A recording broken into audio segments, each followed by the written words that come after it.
This week, 5 nations declared no nuclear war. That includes Russia and China. And tonight, the tension of a nuclear war is not cooling. In particular, can the CCP uphold that agreement? What are the concerns given the historical lesson that was the Cuban Missile Crisis? I caught up with Dr. Anders Kaur, a political risk analyst and China expert who cautions believing in the Chinese Communist Party, especially right after this week, China said they will continue to modernize their nuclear arsenal. That and more in this episode. Dr. Anders Kaur, thank you so much for joining me today. Thank you. So we have 5 countries, nuclear-powered nations, that just made a joint statement saying that they pledged to not take anything confrontation-wise nuclear. Is there anything that we should be watching out for? Well, it's always good when you avoid nuclear war. Of course, that's an important and positive thing. But in this particular case, given the threats that China is making against Taiwan and Russia is making against Ukraine, unfortunately, I think the Biden administration has been suckered by these powers, and along with France and the UK. We have a policy of strategic ambiguity on nuclear weapons, and that serves us well. It has served us well in terms of avoiding war through peace through strength for decades. And it's an important cornerstone in our national security policy. When you remove that ambiguity, what happens is that the largest powers in terms of conventional military force, their relative power increases because they're not worried anymore about a conflict going nuclear. And this is particularly the case with China, which has, one of the biggest potential standing armies. I would argue the largest potential standing army in the world. It's rapidly increasing its own nuclear weapons in terms of the scale. They've just built over 200 missile silos in the Northwest desert. Those things are strategic. They're aimed at Washington, D.C. and New York City. And to deter them, we need a strong nuclear policy ourselves. And to deter an attack on Taiwan, we need that strategic ambiguity that we're giving away for free, essentially. Now, had China said, we promised to not invade Taiwan in exchange for your removal of strategic ambiguity, even in that case, it probably wouldn't have been worth it, because China is notoriously false in terms of its promises. You can't trust China to follow its obligations, its international obligations. It recently, most recently, violated all of its agreements over Hong Kong, the Sino-British Joint Declaration of 1984. So the Chinese Communist Party simply can't be trusted. It's not a good idea to do deals like this with them, even statements. And of course, the Chinese immediately came out after the statement and said, we're so glad that we made this statement in the context of the tensions with Taiwan. So they're immediately using it to their advantage on the Taiwan issue. Now, what I found interesting was that it took one China and one Russia to have, 3 of the biggest global powers in the world to pledge this thing. But if we were to look at what had happened during the Cold War with the Soviet Union and the United States, are we seeing similarities, or is this something that's different? Well, I think we are seeing similarities in terms of China's, rapid expansion of its nuclear capabilities, its territorial aggression abroad. But there's also some differences. China now has hypersonic missile capabilities.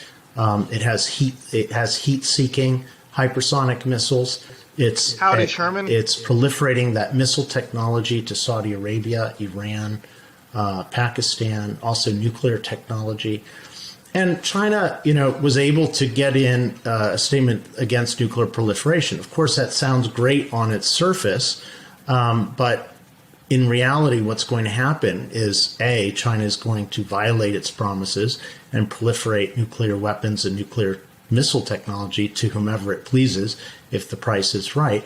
And B, if we're not allowed in response and in defense to provide nuclear technologies to our allies that are under threat, like Taiwan, South Korea, Japan, Australia, Ukraine, and other frontline Eastern European states against Russia, then all of those countries are highly vulnerable to Russia and China, who can use their overwhelming conventional strength to outcompete us, because we can't be everywhere in all places globally at once. We can't protect every single territory. So nuclear weapons would be useful for some of these democracies, these frontline democracies, to defend themselves. I know that recently there was the talk about the U.S. adopting the no first use policy in. We're making the fajol.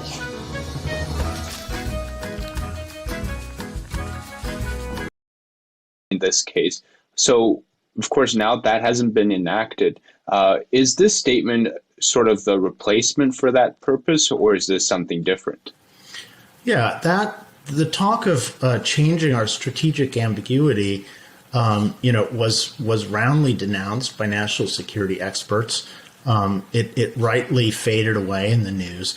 And this just brings it back in a way that is totally undemocratic for the Biden administration to ignore all of that expert opinion, to ignore Congress, the sentiment of Congress on the issue, and to plow ahead and just make a deal and surprise the world, essentially, with this agreement with China and Russia. I mean, these are totalitarian powers. They're dictatorships. We shouldn't be making agreements with them. We should be treating them more on the lines of terrorist organizations. I mean, really, the Chinese Communist Party is more of a terrorist or mafia organization than it is a legitimate government or a state.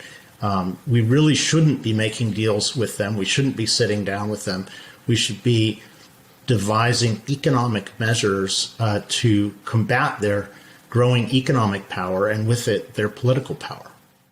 So just a question on the weapons itself, because this comes at the heels, like you mentioned, with China's development of hypersonic missiles.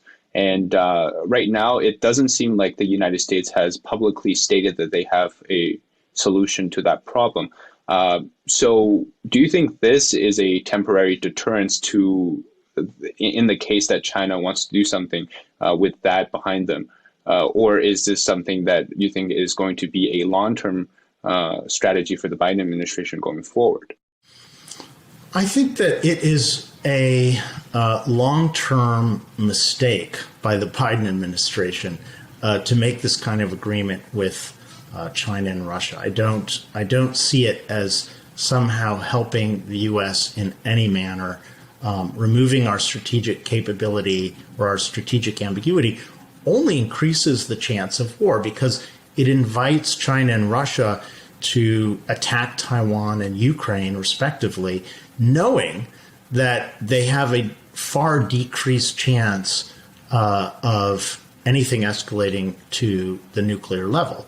Of course, nobody wants anything to escalate to the nuclear level, but once you remove that possibility, that ambiguity that's there on purpose, for decades in national security, in U.S. national security strategy, then you're essentially inviting China to attack Taiwan. You're inviting Russia to attack Ukraine in the knowledge that they can do so without real repercussions. And this agreement doesn't stop any countries from widening or increasing their arsenals, does it? Well, it puts public pressure on countries, especially I think the U.S. and the democracies, to decrease their nuclear arsenals. And the reason is because democracies are highly subject to public opinion pressure, whereas Beijing and Moscow are not. They can do whatever they want. They know they can stay in power despite, there is no public pressure on them because they don't have a democracy. So it puts more pressure on us than it puts on them. And follow up to that, why do you think countries like Iran and North Korea were not included in this? And there seems to me like there's a barrier in terms of the government that's being included. Well, I think the P5 were included, and they're the strongest countries, of course. But you're absolutely right that before the U.S. and the other democracies would make any agreement like this, they should have gotten agreements from Iran and North Korea to decrease their nuclear arsenals and to actually stop development of them in the case of Iran. We didn't get that agreement. We really got nothing in exchange for this agreement. It's really the sort of thing that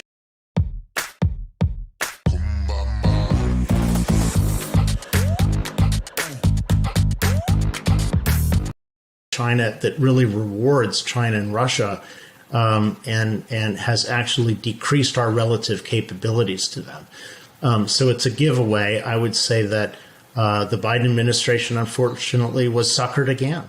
And my last question is to do with how would you view this, the ramifications in the future? And, you talked much about that as well. If you were to summarize that, what would be your biggest, the thing that would keep you up at night because of this agreement? The future ramifications of the agreement are dire for U.S. national security, for European national security, because we're essentially removing our nuclear deterrent or degrading our nuclear deterrent against China and Russia. So they feel invited to take Taiwan if they want, or to take Ukraine if they want, with the certain knowledge that the U.S. and Europe cannot retaliate, Britain cannot retaliate. And I guess I just came up with a follow-up on this that came across my mind. Like you mentioned, the vertical escalation in that they won't reach the nuclear levels anymore, and that gives the freedom, to put it that way, for China and for Russia to invade their respective target. So in this case, do you think the U.S. is confident that under the level of nuclear threat that they can stop China or Russia in the respective invasion that they plan on doing? Now that they have a nuclear guarantee from both of these governments? Well, first of all, we can't trust any guarantee that we get from Beijing or Moscow. They're completely unreliable in terms of their promises. Especially with China, its conventional military force is only increasing. So what China wants to do is it wants to limit conflict to the conventional realm where it has the biggest advantage. And it wants to, stop any possible nuclear escalation where it doesn't have an advantage, where the U.S. and allies have an advantage. And so, especially on the case of Taiwan, where it has this overwhelming conventional military advantage, and possibly to the point where it might be able to take over Taiwan. This is a huge concession by the Biden administration. Any possible China nuclear escalation where it doesn't have an advantage. Was there anything that you wanted to add to the and allies have an advantage? And so, thank you. Especially on the case of Taiwan, where it has this overwhelming conventional military advantage, and possibly to the point where it might be able to take over Taiwan. This is a huge concession by the Biden administration. Any possible China nuclear escalation where it doesn't have an advantage. Was there anything that you wanted to add to the topic? Have an advantage. Great to talk. Thank you. Well, thank you. As always, thank you so much. Yeah, good luck. Thanks for watching tonight's episode. If you enjoyed the content, make sure to like, subscribe, and comment below. Follow our social media on Twitter and much more. Now, before you go, here's something you should know. Don't forget to catch all of NTD's programs on TV. Talking Points premieres Mondays and Wednesdays at 11 p.m. on Eastern on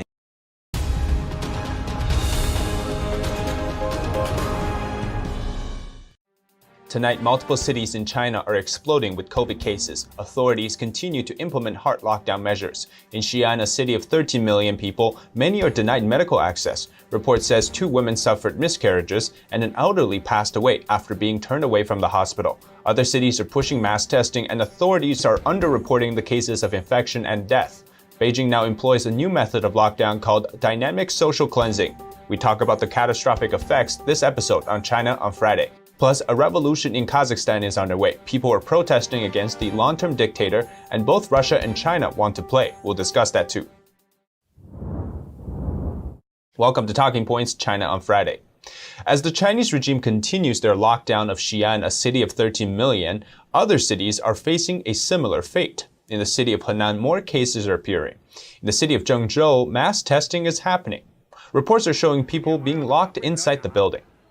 The new answer for the Chinese government in this case against the virus seems to be to ramp up lockdown measures, employing a new term called social cleansing or dynamic zeroing. It's a step up from the traditional lockdowns we have heard about. It's a new draconian measure involving shipping thousands of infected people outside of the city. In the city of Xi'an, where this new measure is being piloted, one man died after being denied hospital access because he hasn't gotten back his 48 hours test result for COVID. Another elderly man suffered a heart attack after being denied access too. One pregnant woman suffered a miscarriage waiting 2 hours outside the hospital this week. In this video, Blurred shows a pool of blood under her as she waited outside the hospital for the access. And report shows another woman suffering the same tragic fate.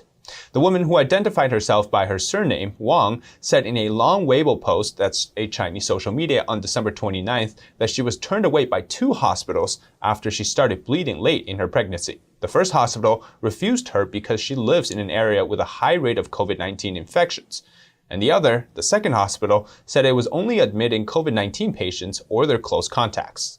Hours later, with the help of a local police officer, she was accepted at a third hospital. But she has already lost too much blood for her to be able to keep the baby. Now, another pregnant mother has been waiting for her childbirth, and on social media in Xi'an, as she's being caged inside the home, she writes that she's seeking help, being alone and 9 months pregnant. Authorities fired the staff at the hospital where the first pregnant woman suffered a miscarriage. But according to reports by Radio Free Asia in Chinese, the news outlets reached out to the hospital in question. And the hospital's obstetrics department, in response to an interview with Radio Free Asia's reporter, said that the hospital has always had a green channel for emergency treatments. Their words, quote, "This miscarriage, public opinion can say what they want to say. Don't get tangled with that, okay? The investigation is going on. We're just the testing department. We don't know much." Local government officials had curbed some of the lockdown measures in response to this case and the outcry. And no hospital in Xi'an is able to treat COVID patients. And lockdown seems to be the only answer that they're willing to go in terms of how China responds to the virus. According to local reports, the Xi'an municipal government and the healthcare commission have repeatedly and sternly warned the medical institutions in the city under their jurisdiction that COVID infections inside the hospitals are strictly forbidden, and that if they occur, the hospitals and related personnel will be held accountable and may even be held criminally responsible. So it's very doubtful whether hospitals and community workers even dare to accept or activate this so-called green channel. And local reporters have been saying in China that they speculate many have died, in particular in the case of Xi'an, because of the lack of medical access, or in this case, denial of access. Experts also believe that authorities may also be downplaying the cases in general in China, because again, there's political interest mixed within, such as the nearing of the Winter Olympics as the most important event in China's politics and also its propaganda this year. As well, for China to push the lockdown for as long as they have been in a way to fight the pandemic, they have been touting how effective they are, so-called effectiveness. And as more countries learn to live with the virus, quote unquote, China is still pushing against that idea. They want to implement lockdowns worldwide, as this new method called dynamic zeroing or social cleansing. It's the harder way for local governments to remove a small population as sacrifice of infected people in exchange for ending the lockdowns that they started. Now, as one internet user puts it this way, social cleansing is like dumping your garbage in your neighbor's backyard. And now you have no more garbage, and you can call it socially cleansed. And dynamic zero cleansing simply means after you dumped your garbage into your neighbor's yard, and they dump it back into your house. And now both of you are mathematically, technically zero. But in this case, the garbage in question are actual people locked away in quarantine cells. Chinese authorities in Xi'an simply shipped away thousands of people out of the city and called it zero COVID, or socially cleansed. And they would do this wherever they find cases above the number 0. And that movement is apparently called dynamic, and that's the zeroing process. Now, you might be wondering, what happens to the cases out of the city? I mean, those people that got shipped away. Well, that's the answer we're all looking for, as the people quarantined away are usually in a rural area, which means it could also mean that surrounding towns and townships are susceptible to an outbreak. And those that seek answers, like citizen journalists or independent reporters in China, are often silenced. Zhang Zhen has been reporting on the situation in Wuhan in 2020.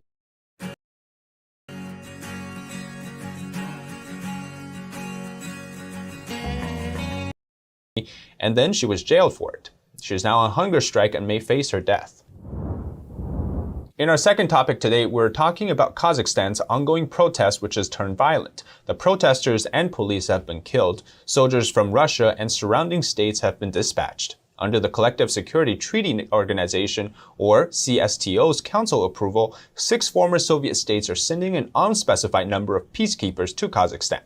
The Kazakhstan government is labeling the protesters as terrorists trained by foreign forces. As Russia quickly jumps into Kazakhstan's turmoil, China is watching the potential backstab from Russia.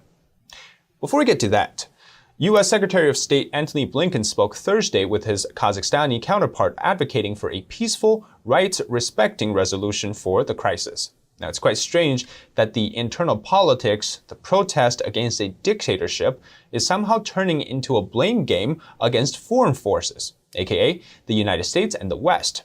Or, as they say, claiming that the West started a so-called color revolution. Hu Shijin, who is a former editor-in-chief of Chinese state media, the Global Times, says, quote, Russia and China won't allow the US and the West to push Kazakhstan into long-term turbulence. The SCO has been providing support for the stability of its member states. What is the SCO, you asked? Well, it's called Shanghai Cooperation Organization, which is a CCP-led economic and security alliance in Asia, and it consists of Russia, Kazakhstan, China, and a few other countries. India and Pakistan joined in 2017, with Iran pending approval. Now, does the SCO matter here? Well, actually it doesn't. Here's why. And you'll see later in this episode too. China doesn't have the influence in a multilateral pact as well as some of the other countries. In fact, there isn't an organization headed by China to somehow ensure the safety of autocracy by preventing so-called color revolutions. So the talk from Hu Shijin is rather just another attempt to try to blame the West for the problem. And this time, the Kazakh government turned to Russia for help instead of China. And China is scared that they could be losing influence in Kazakhstan. Here's why. The issue originally started with rising oil prices in the country, and protesters went on the street of Kazakhstan, and it quickly turned into a revolution for democracy. The long-term de facto ruler of Kazakhstan, Nursultan Nazarbayev, is the main target of the Kazakhs' anger. Now, he was in power even before the fall of the Soviet Union in 1991, and protesters have even toppled his statue. During his time before the so-called retirement from power, Nazarbayev helped the Chinese Communist Party establish the Belt and Road project in Kazakhstan. And this demonstration and protest against the dictator could affect the pivotal role Kazakhs play in China's One Belt One Road project, or Belt and Road project. That is, Beijing's global infrastructure project. The real intention here is, again, for China to dominate countries through roads, bridges, infrastructure projects, ports, and network systems. So how will this actually conflict with China or Kazakhstan's relationship with China and the development of the One Belt One Road?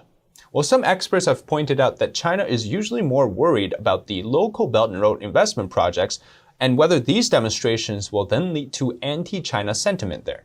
Since 2013, Kazakhstan has helped Xi Jinping, the Chinese Communist Party leader, to build the extension of the Belt and Road into the country. By propping up aging infrastructure in Kazakhstan, in exchange, the CCP can gain a vast resource, like oil and gas, or minerals, or uranium for nuclear power.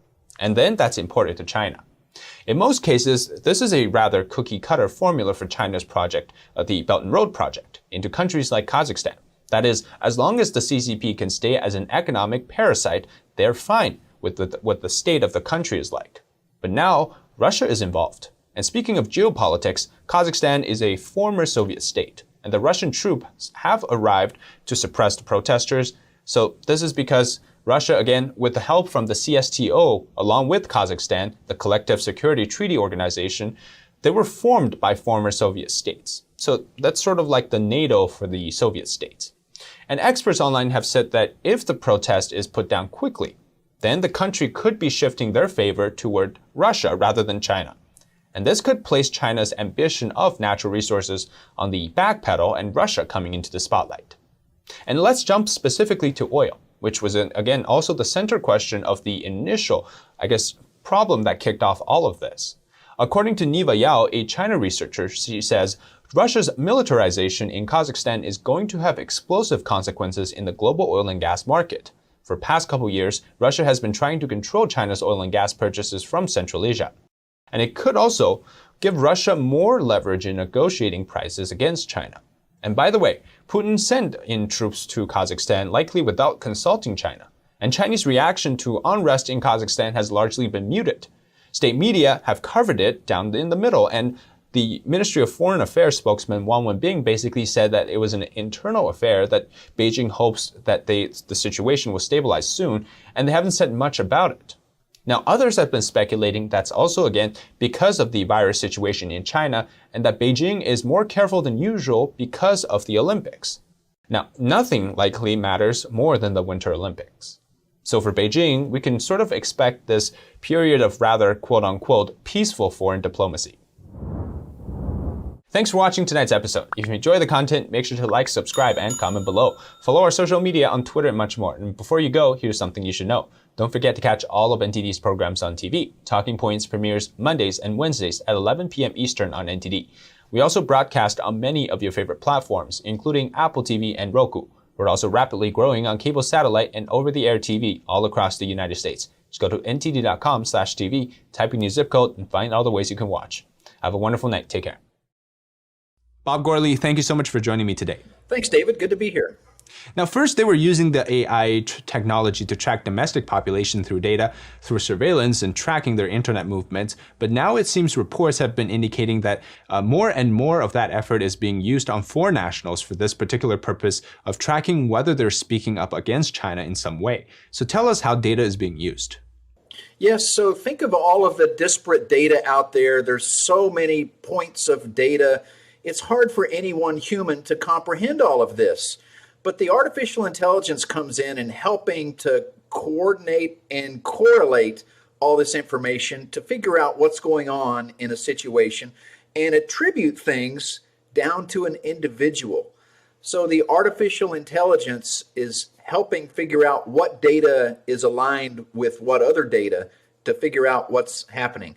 And this is a real threat when a surveillance state like China puts their compute power behind it. So should we feel threatened by what those data can tell them about an average American for the purpose of using social media like Facebook and Twitter? Yes, all of us should feel threatened. You know, it's part of our culture is this desire for privacy. Privacy was not written into the Constitution, but in court cases, it's kind of been said that it's implied in our Bill of Rights to the Constitution. And all of us just kind of expect privacy as a right. And when we work with social media companies and we post our things there, we understand we're providing things openly, but we don't understand that there's a bunch of hidden information that a surveillance state like China can take advantage of and figure out things like what we're doing and where we are and what we have been doing and who we associate with. So it's a real threat to our privacy. Now, in the case, from my understanding here, is that China can use, Facebook and Twitter, and although it's banned in China, but they can still use it to access it in a way that, it's open to whoever can access it. On the other hand, we don't have Chinese social media app usage, and to the extent that we use Facebook and Twitter in this case. So this is very asymmetric. It is asymmetric. It absolutely is. And so when it comes to solutions, I think we ought to start thinking about that asymmetric aspect up front and think, wait a second, if there are rules in China about them accessing our systems openly, shouldn't we put the same rules in place here? And I think that's a very fair question to ask, and I don't know why we don't have those kind of policies in place today. And this goes not just for social media, but there are rules in China about shipping internal medical information overseas to be processed. We don't have those kind of rules here, and we end up shipping a lot of medical data to China to be processed. And that's one of many, many examples of data being shipped out because our rules allow it to be processed and worked other places, including China. But their rules are asymmetric, as you mentioned, and they don't ship their data to us.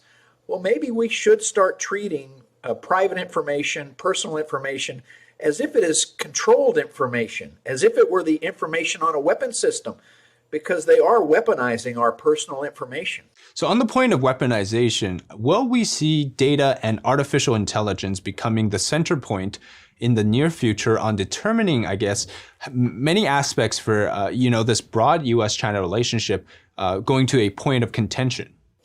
I think we have to remember we have to defend against all threats, including the old-fashioned threats of military engagement. But in defending against those old threats, we can't forget the new threats. There are threats to our democracy of this kind of global surveillance of individuals by China. Let me give you an example. Everybody, I think, that tracks China is familiar with the Belt and Road Initiative and the many things that China is attempting to do there to build up infrastructure to be more favorable to their trade. Maybe people are less familiar with the digital version of this. There is a digital Belt and Road Initiative that goes right along with that, where IT and compute power is being provided to nations. They have to pay for it. They sign long-term contracts for it. But when that's put in place, they rarely understand the fact that China now has access to their data. And so this digital Belt and Road Initiative is feeding the surveillance state with data. And that data, of course, is the fuel for artificial intelligence, which is a key solution for their surveillance needs. So I just want to clarify here, because you mentioned weaponizing data. Can you help us answer, when we say that they're weaponizing data, how much damage does it actually do to us, whether it's physically or mentally, or where does the damage come from? And how does it affect people outside of China? I think consider the damage this. Your freedom of speech, your ability to say whatever you want to say is very helpful in a democracy.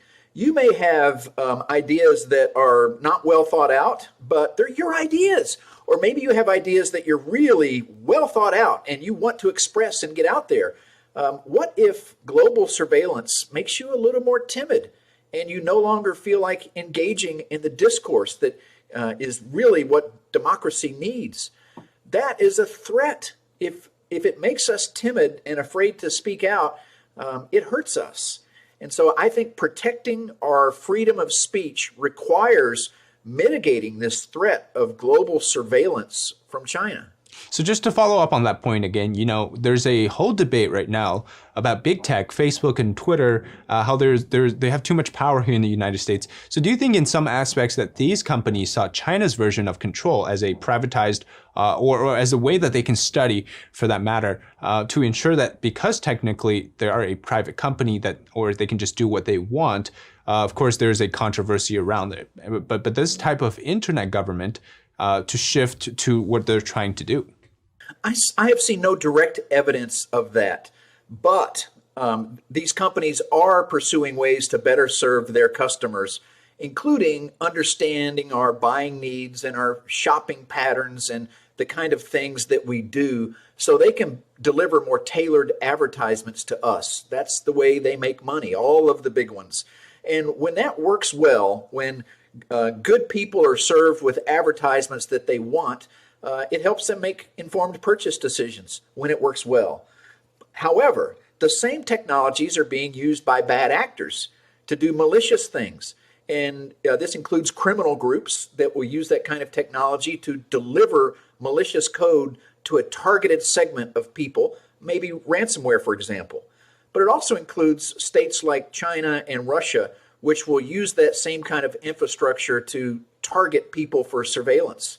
And it's one piece of data that they combine with all of their other sources to figure out what's going on. So let's talk about TikTok. And that's a big one back in 2018, 2019, when we have the policy to ban it. But user experience says, no, we prefer this app over something like maybe YouTube or other apps. it's becoming a part of their everyday life. But is there a way for us to tell people that the entire app has national security threat, and it's much more important than the user experience that they might get out of it? That's a tough one because you have to tell people in a way that they understand and believe. And meanwhile, TikTok and apps like that can be very enjoyable. It can be fun. You open that app and it pulls you in, and an hour later, you're still looking at these fun videos. So it can be hard to, how do you take someone who's enjoying something like that and tell them that this is a threat to you? Well, you provide them the information, and maybe they believe you, maybe they don't. And maybe they don't see it as a threat to them, but they don't understand that it could be a threat to others. So this is a tough one. And it may actually require government regulation on how this data works.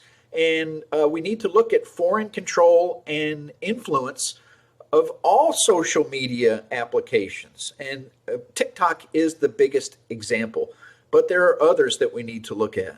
So how do you tell critics who say that this is too much government control on the TikTok aspect, or is this something stepping into the privacy aspects that you were just talking about? It's hard because this is absolutely a free country where we want people to make up their own mind and make their own decisions. And we want people to have these incredibly powerful smartphones that can do so much for them. It's hard to then explain people and get to hundreds of millions of users and say, this is a threat to you. Be careful. So how do we do that? It's going to take consistent leadership in order to get that information out. But it's going to take more than that, I'm afraid. I think it's going to take a restructuring of how data is moved and shared on the internet. We're going to have regulations for what kind of data can be exploited and brought back to other countries. Just like China has regulations on data produced inside China, we need regulations on data that's produced inside the U.S. So you mentioned there are ways you can actually ward off data from China's access, and it's almost like a digital customs and border protection type of structure in place. Yes, and that's a good analogy, a digital customs or border protection, but policy is where it all starts. So let's get the policy right, and then if it works right, we make sure that companies understand the policy and communities understand the policy. And in a nation like the U.S., where there's the rule of law, we use that to build the right structure. There are technical designs that could be put in place to put up a great firewall, but that's not our style and our way of work and our way of technology. It's certainly the style of a surveillance state like China, and which raises another related point. As we look for solutions, we do not want to become like China, and we do not want to be the surveillance state here. We still want the free and open discourse, and we want our private information protected from our own government. But that said, we don't want our information being exploited by hostile governments. So can you tell us what is the bottom line for us here in the free world we should never be crossing? Well, one thing in the free world, every country that has a rule of law, every nation that has these kind of open societies and open institutions has a system where laws are discussed, laws are passed, laws are enforced by an executive, but there's a court system, an independent judiciary that has a role to play. And that includes overview of what should happen before law enforcement can have access to data. And so I think the most important thing to keep us from being a surveillance state is to make sure we always have this independent judiciary and have the involvement of courts when it comes to limiting government power on surveillance. So we people should be involved in discourse on creating new laws and regulations. The legislative branch should pass smart laws that protect privacy. An independent judiciary should protect we people from excessive government surveillance. That's what it's there for. So China is attacking us digitally. Do we see this to continue in the near future? I see the near future as being one of a lot of dangers from Chinese surveillance. And I think it's going to get worse in the near term. A lot of us are looking at the economics behind China, and we see a weakening China, which is not what they are telling the world they are. and it's going to put a lot of stress and pressure on them to find new sources of revenue. And these new sources of revenue are things that include exploitation of intellectual property, more ransomware, more direct theft electronically, and all of that requires a sophisticated technical talent base. That same sophisticated technical talent base is being applied today to surveillance, which it's all related and all under the control of the Chinese Communist Party. And I think it's really makes for a dangerous time these next 2 or 3 years. We have to stay strong, and all of us as individuals should take action to protect our own information. There are things you can do at home to keep your personal information more protected. Our businesses, small and large, also need to raise their defenses against this kind of attack. And of course, there's roles for governments to play in mitigating these threats. Thank you so much for the insight today. Thank you, David.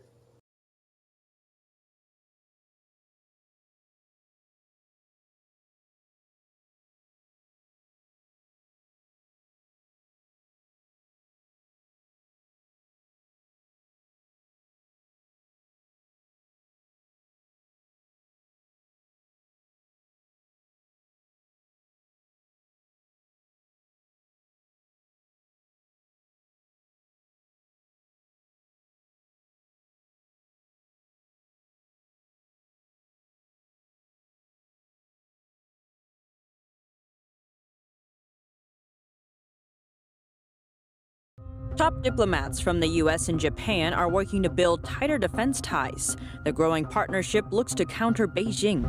NTD interviews a Lithuanian member of parliament. We ask him about the Lithuanian president's apparent regret over its de facto Taiwanese embassy. A Chinese regime fines retail giant 7-Eleven over $20,000. The penalty comes after the company website listed Taiwan as a country. 2 Chinese vaccines equals an earning of over $10,000. And that's good to buy a decent house in some Chinese cities. That's what the Chinese Communist regime is trying to tell with its propaganda script. And officials in China's Xi'an announced the city had reached basically 0 COVID cases. But citizens say there's another explanation for the claim.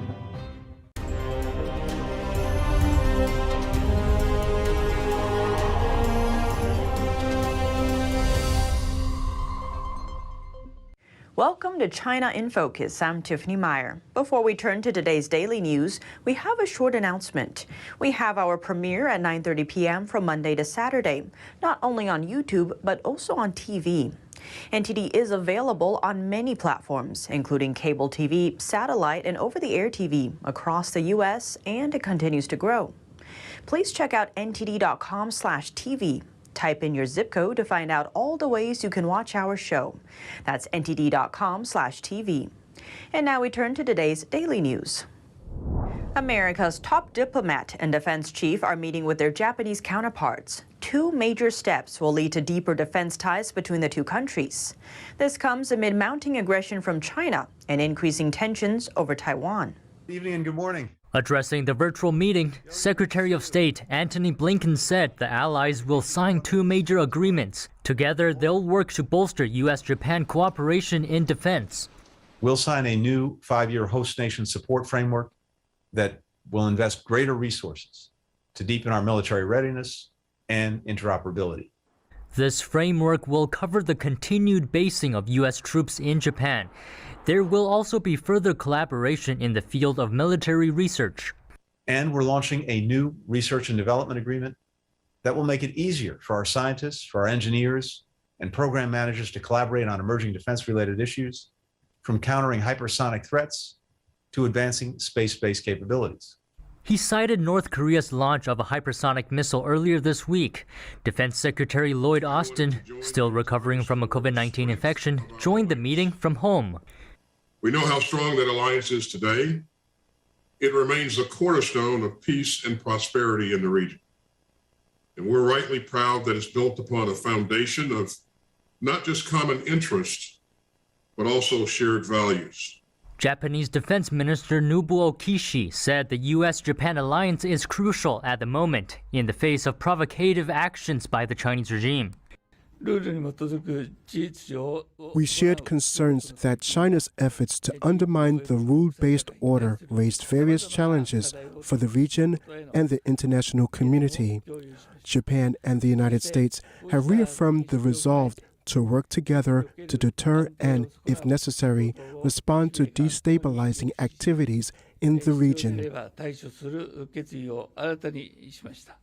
Kishi reiterated the importance of peace and stability in the Taiwan Strait.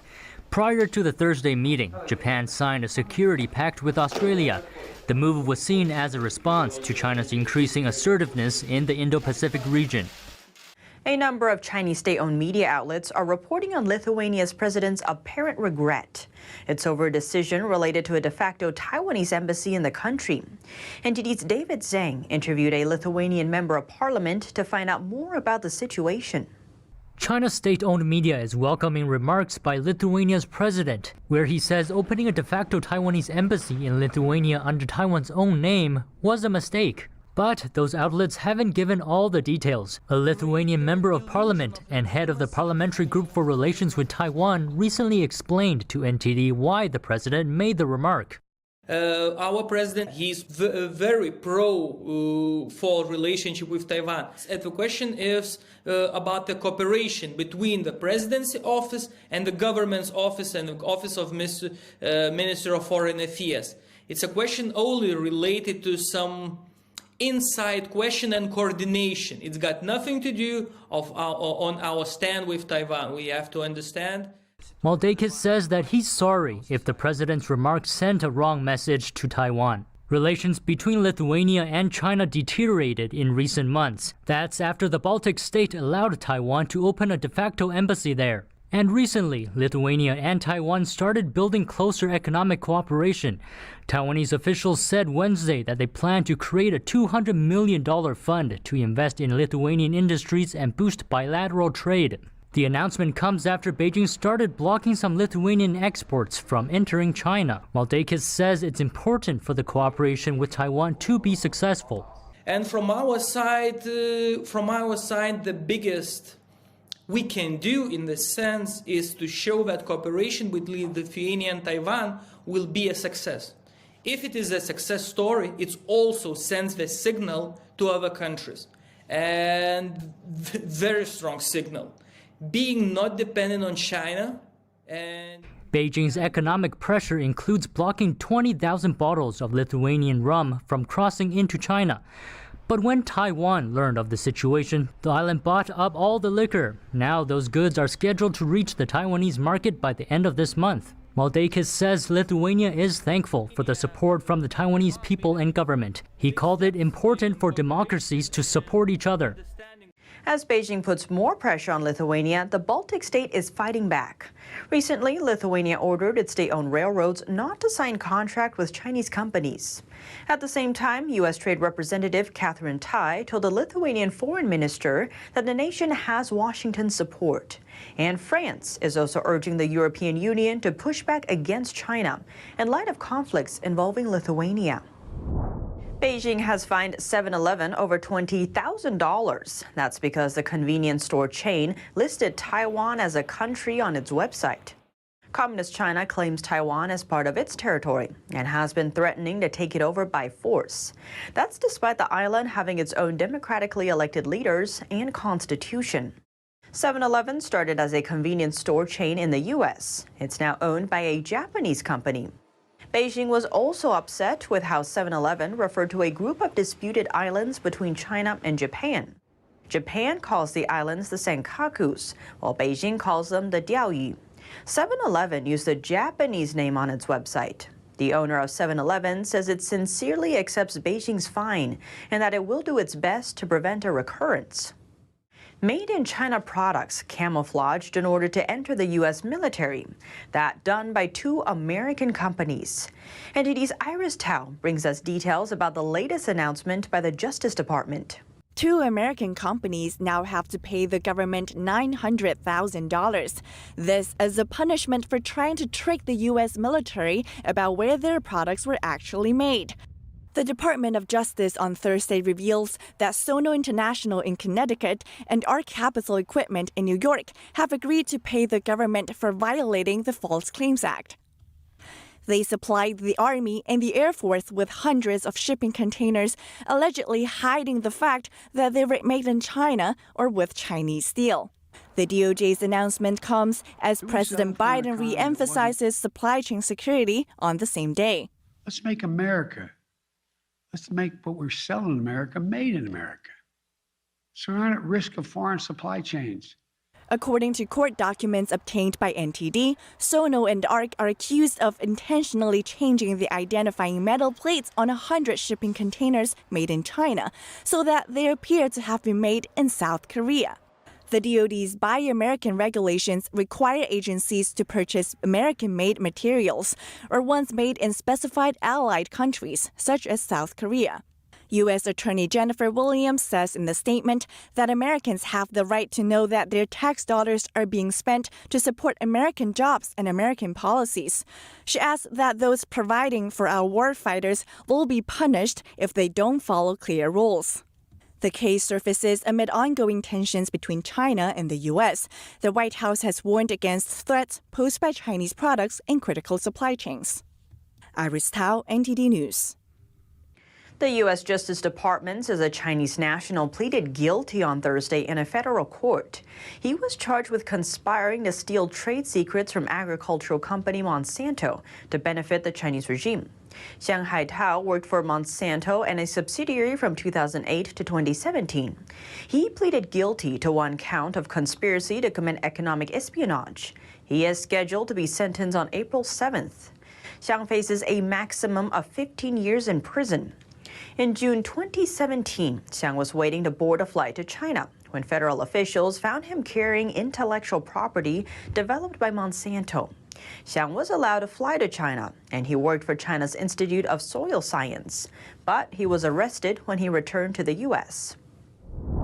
The Chinese regime is taking a new approach towards its pandemic-related propaganda campaign.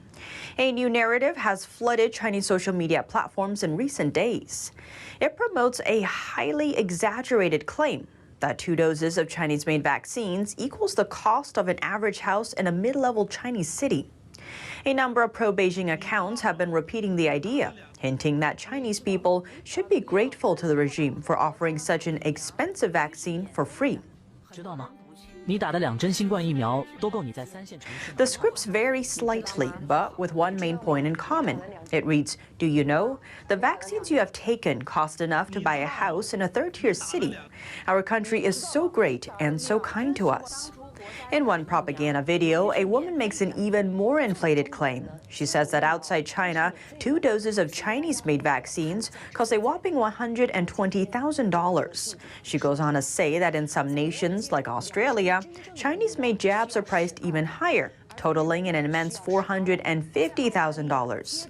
The video attempts to suggest the prices reflect Chinese-made vaccines' popularity overseas. But looking at outside source data, these dollar amounts are highly puffed up. Housing costs can vary widely in China. Beijing is known for its skyrocketing real estate costs. But in mid-level or so-called third-tier cities, housing prices range from around $20,000 to $50,000.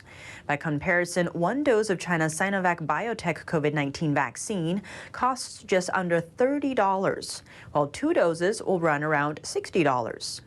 Internet users are calling out the apparent discrepancy on social media. Below a number of Chinese propaganda videos posted to Twitter, comments are flowing in. One of them calls the claim embarrassing.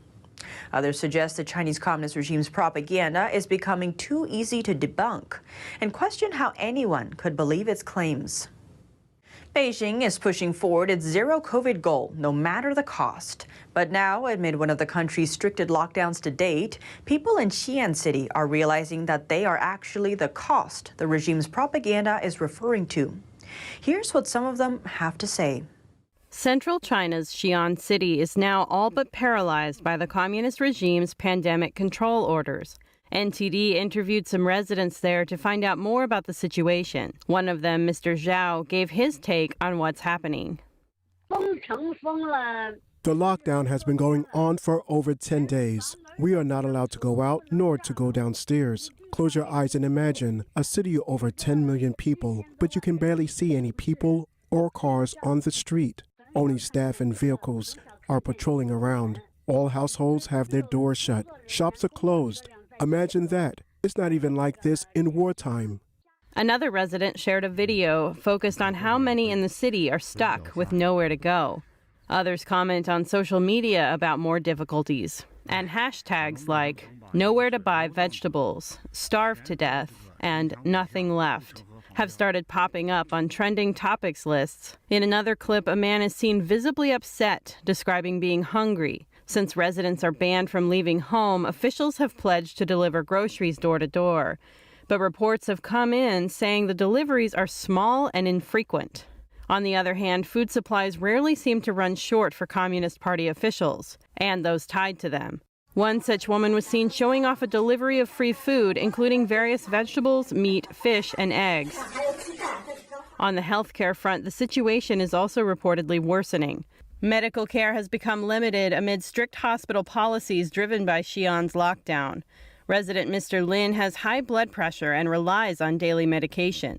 He told NTD that now it's hard to get that medication refilled because the pandemic control staff won't let him go out to get it.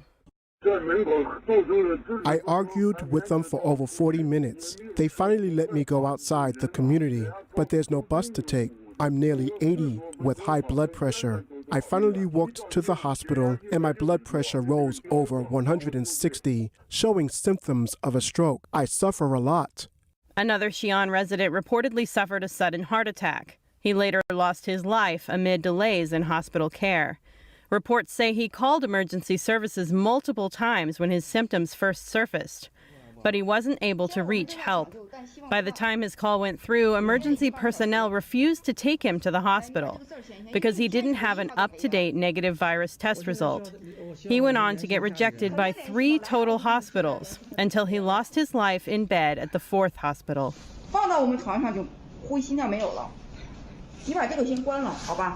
The medical staff member seen in this clip asked the person shooting the video to stop filming, likely to keep details about the situation from getting out.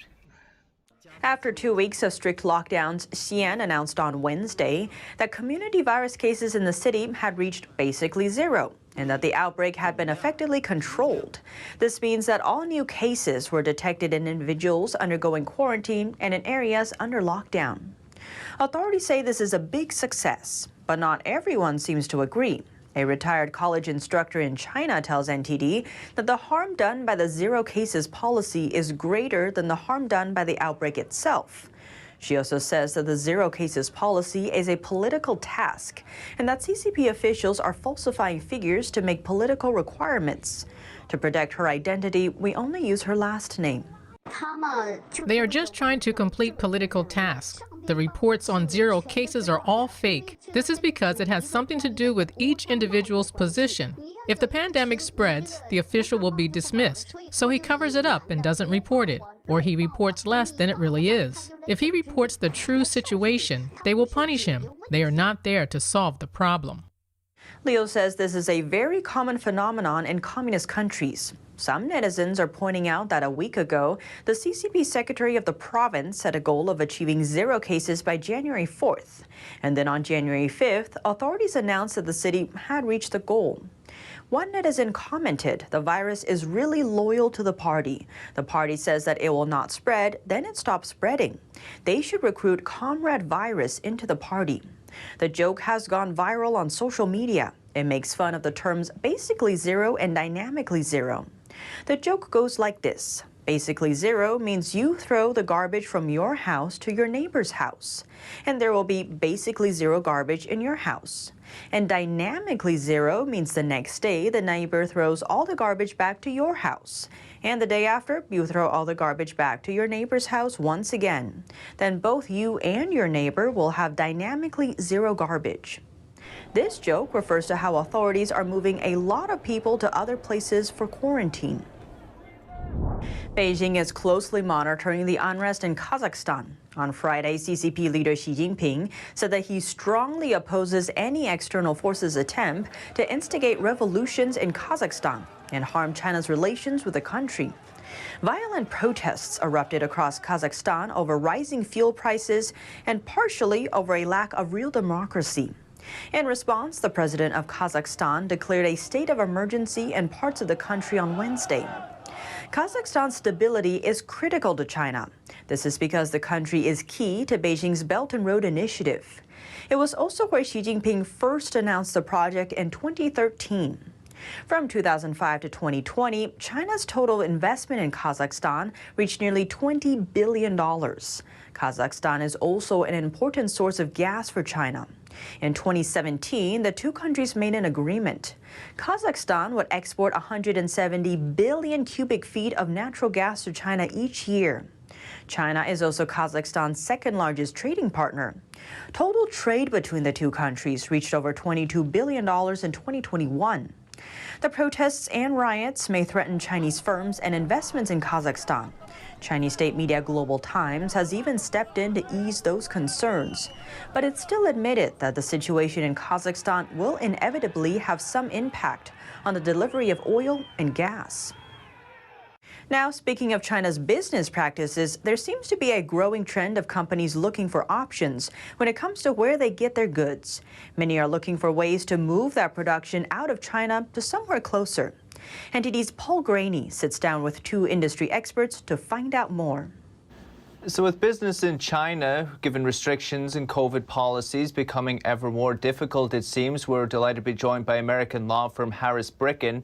We have Fred Rockerford, chair of the international team, who spent more than a decade doing law practice in Hong Kong and mainland China. Also, Adrian Cisneros, head of Harris Bricken's Mexico office. Mr. Cisneros also became the first Mexican attorney to earn a doctor's degree in law in China. Guys, great to see you. I believe you have a webinar coming up that there's been a lot of interest on. How companies can move production from China to Mexico. Fred, maybe we can start with you. You can let me know, how are the inquiries on this? Are we seeing more people inquiring about this? And if so, what particular industries?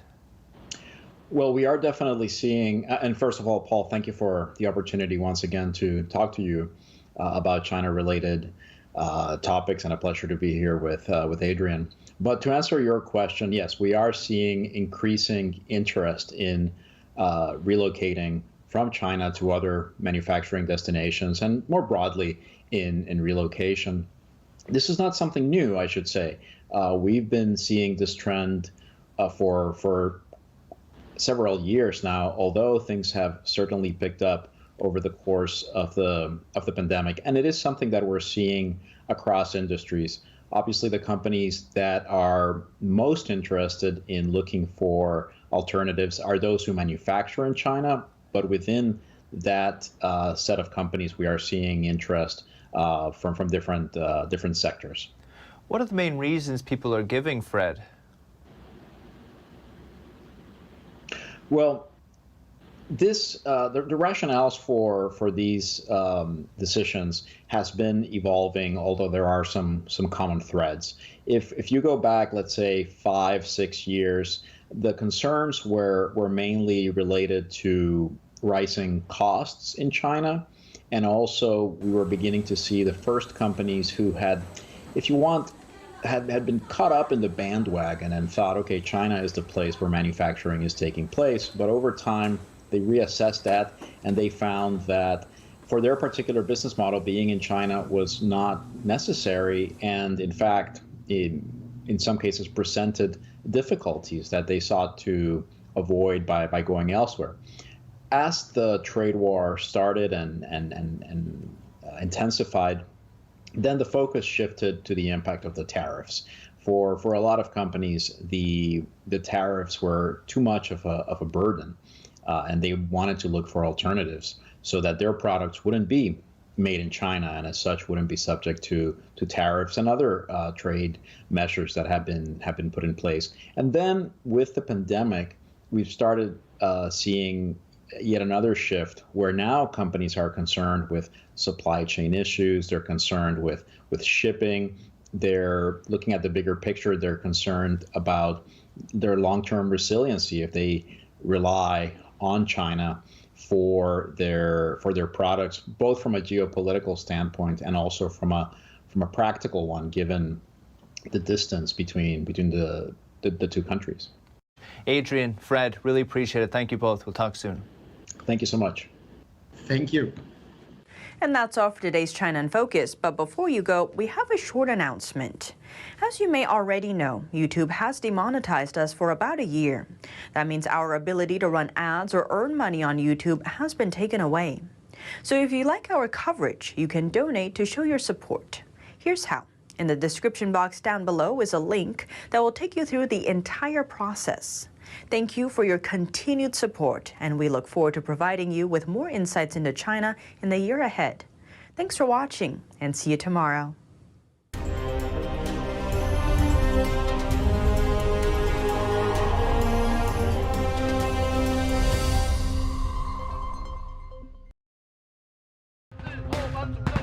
From air to land, on the second day of a military drill, the Taiwanese army is simulating a scenario where its cities are under attack. This amid ongoing concerns of a Chinese invasion. Democracies in the Indo-Pacific region are coming together. Australia and Japan sign a historic defense deal in face of the communist regime's threat. A Chinese real estate company has defaulted on loans, and it's not Evergrande. Property developer Shimao Group missed a $100 million payment. 4 people in California die of opioid overdose within an hour. Police suspect fentanyl is to blame, a drug primarily sourced from China. And another pregnant woman has lost her unborn baby after hospitals in one Chinese city turned her away. That's as humanitarian concerns circle the city's strict lockdown.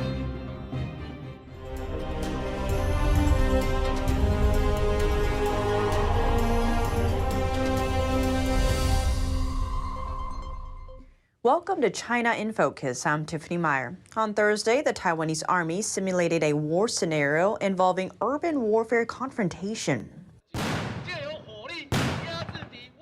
It was the second day of a 3-day military drill. The exercises took place in a mock town built for military simulations. The area is designed to mimic urban environments. There are neighborhoods and alleys similar to those you see in Taiwanese cities. An instructor of the exercises says they are training because the enemy will show no mercy. We also train under difficult conditions, including rainy days, scorching sun, and extreme cold. We make no distinction between men and women. We have to train under harsh conditions because the enemy will show us no mercy. During the drill, one team was tasked with attacking a city, while another team was tasked with defending it. The soldiers had lasers attached to their weapons with blank cartridges for training purposes. Members of the media were allowed to watch the exercises. This is to showcase that Taiwan is combat ready.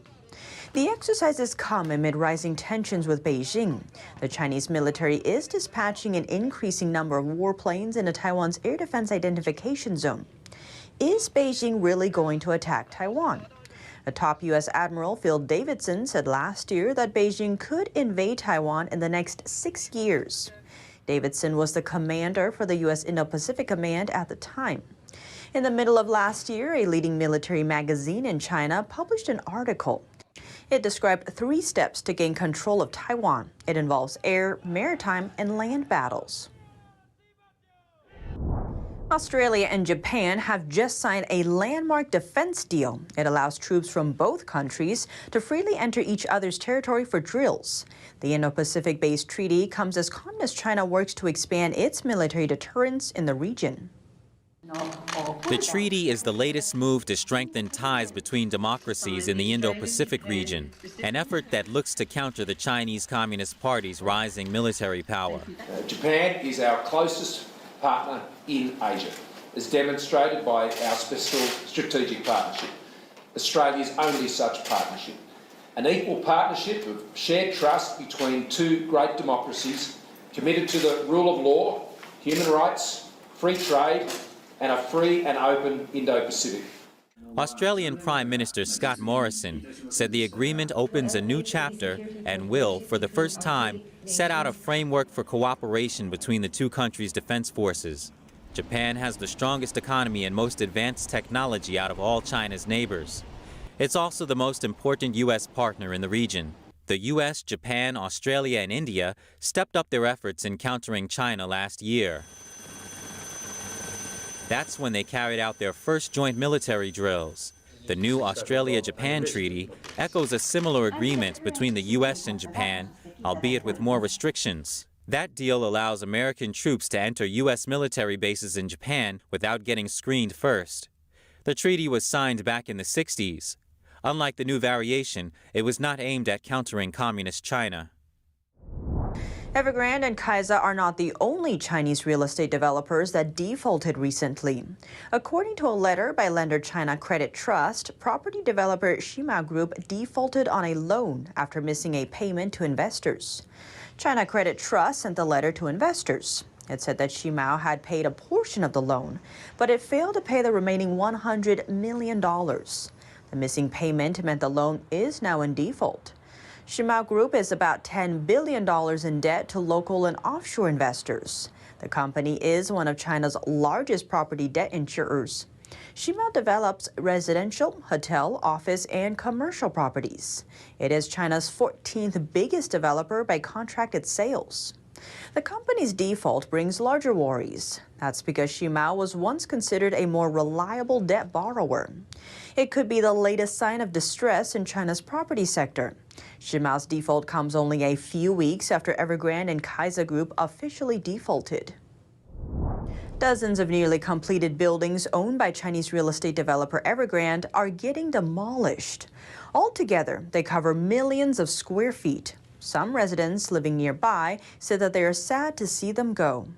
NTD's Don Ma has more. 39 Evergrande high-rises, stretching 4.6 million square feet, are set to be flattened. The structures will be torn down before next week. This is according to a local order from authorities in China's Henan province. Evergrande revealed Monday that it had received the order late December. The notice dubbed the buildings illegal constructions and said they violated environmental rules. But how are nearby locals reacting to the news? I think it's a shame. It's a real shame. So much money was spent. Such a waste of manpower and resources. They're all completely finished. It's a shame they have to be demolished. The government could have saved it for some other use. I saw a lot of the people here. All of them are saying that they don't want them demolished. They could be left for some other use. China's Evergrande is the world's most indebted developer. The real estate giant has been struggling to repay more than $300 billion in liabilities, on top of nearly $20 billion of offshore debt to investors. Last month, ratings agency Fitch Ratings officially declared that Evergrande went into default. The developer was put into the restricted default category. This designation means the company had defaulted but had not yet entered into bankruptcy filing or other processes that would stop its operations. Don Ma, NTD News.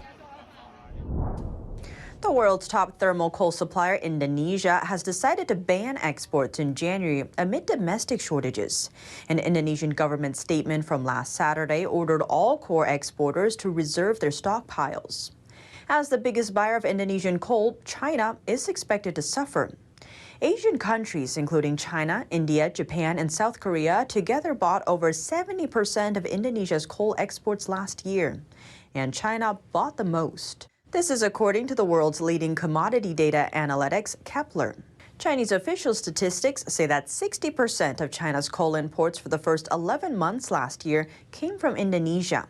Taiwanese economist Wu Jialong says the ban will cause international coal prices to surge and in turn hurt China.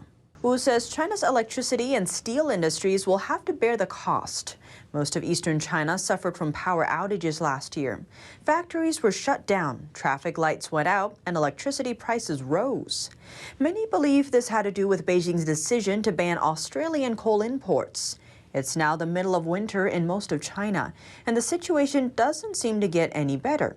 To make sure the skies are blue during the Winter Olympics, Beijing ordered many provinces to use electricity for heating instead of coal. This makes power shortages even worse. To simulate power generation, some local authorities raised the prices of electricity by up to 70% during peak hours of power consumption. Is China a safe bet for investing? Some on the Wall Street say yes. For one, Citibank is trying to grow its presence in China, while the CEO of investment bank JP Morgan sought to get to Hong Kong as soon as possible, and did so last November. But the bond king is warning about the risks of investing in China. Jeffrey Gunlack, founder of Double Line Capital, says China is uninvestable in his opinion. He told Yahoo Finance that he's never invested in China long or short because he doesn't trust their data. He also doesn't trust the relationship between the U.S. and China. And he says investments in China could even be confiscated. The Chinese regime has been clamping down on some of its biggest companies. Just this Wednesday, authorities slapped fines on 3 tech firms, Alibaba, Tencent, and video sharing site Bilibili, saying they violated antitrust laws. The clampdowns are putting pressure on Chinese stocks. One index that tracks mid and large cap Chinese stocks dropped about 50% last year. The other factor is the lineup of U.S. sanctions against Chinese companies. The penalties led to an $80 billion loss for Chinese industry moguls just last year. That's 1/4 of their wealth. To put that in perspective, the sum equals the total GDP of the state of West Virginia. A Southern California city saw 4 opioid overdose-related deaths throughout the city, all occurring within 1 hour. Police say investigators are ongoing, but the drug is suspected to be fentanyl. China is the primary source of fentanyl in the illicit market of the U.S. NTD's Cynthia Tsai has the details. 4 people reportedly overdosed on opioids and died within an hour of each other in Anaheim, California on Monday. Police say they suspect fentanyl or fentanyl-tainted drugs to have caused the deaths. The first was at 11:40 a.m. Officers responded to a deceased female in a motel room in the 800 block of South Beach Boulevard. Then at about 12:05 p.m., officers responded to a deceased male in the 1700 block of South State College Boulevard. About an hour after the first call, we received the third call, which was of 3 male adults that were out on the street, or as the sidewalk, as it were, at the intersection of Anaheim and Water. Officers arrived on scene. 2 of those adult male victims were pronounced deceased on scene. There was a third that was administered Narcan. He was transported to the hospital in critical condition. Now, in the sense of any foul play, meaning that this was anything other than a purposeful ingestion of drugs by the victim who then overdosed in turn, no, there's nothing to indicate that any of these people were forced to take or ingest the drugs. Carringer says investigations are still ongoing, but police suspect the deaths were opioid overdoses based on the type of drug equipment found at the scenes of the deaths. I'm not talking about a pharmaceutical-grade fentanyl that does have a legitimate medical application. I'm talking about illicit fentanyl that's sold on the street. It didn't exist, until a number of years ago. But it does seem that fentanyl has found its way, whether purposely or by accident, into a variety of other drugs that you wouldn't expect to see it in. And I think that's what's causing some other accidental exposures and overdoses. Since 2013, China has been the primary source of fentanyl exports to the U.S. illicit drug market through firms with special licenses granted by the Chinese Communist Party. We're living in a day and age where a lot of these drugs are tainted with substances that you are not expecting to come in contact with, and it can be fatal. Both the Obama and Trump administrations had previously pressured the CCP to crack down on the production and exports of the drug. Cynthia Kai, NTD News, California.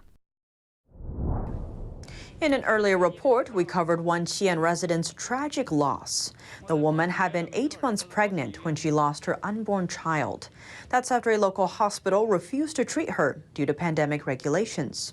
Now, reports say another pregnant woman has lost her child due to local lockdown restrictions. The mother-to-be posted her story online Wednesday, saying she lost her baby because multiple hospitals refused to take her in, despite being in critical condition. She first noticed she was bleeding at around 10 a.m. that morning. Her husband immediately called 120, China's version of dialing 911 for emergency services in the U.S. But he couldn't get through. Her community then connected her with local police officers, who sent her to a provincial hospital. But the hospital turned her away, despite her contact tracing health code indicating she had not come into contact with the infection. That's because she lives in an area labeled high risk for virus exposure. Based on that hospital suggestion, the woman sought help from another local health facility, but was refused yet again. This time she was turned away because her health code indicated she hadn't had contact with the virus. And the smaller hospital was only accepting patients who had been exposed. The woman's husband called several more clinics, but none would accept her.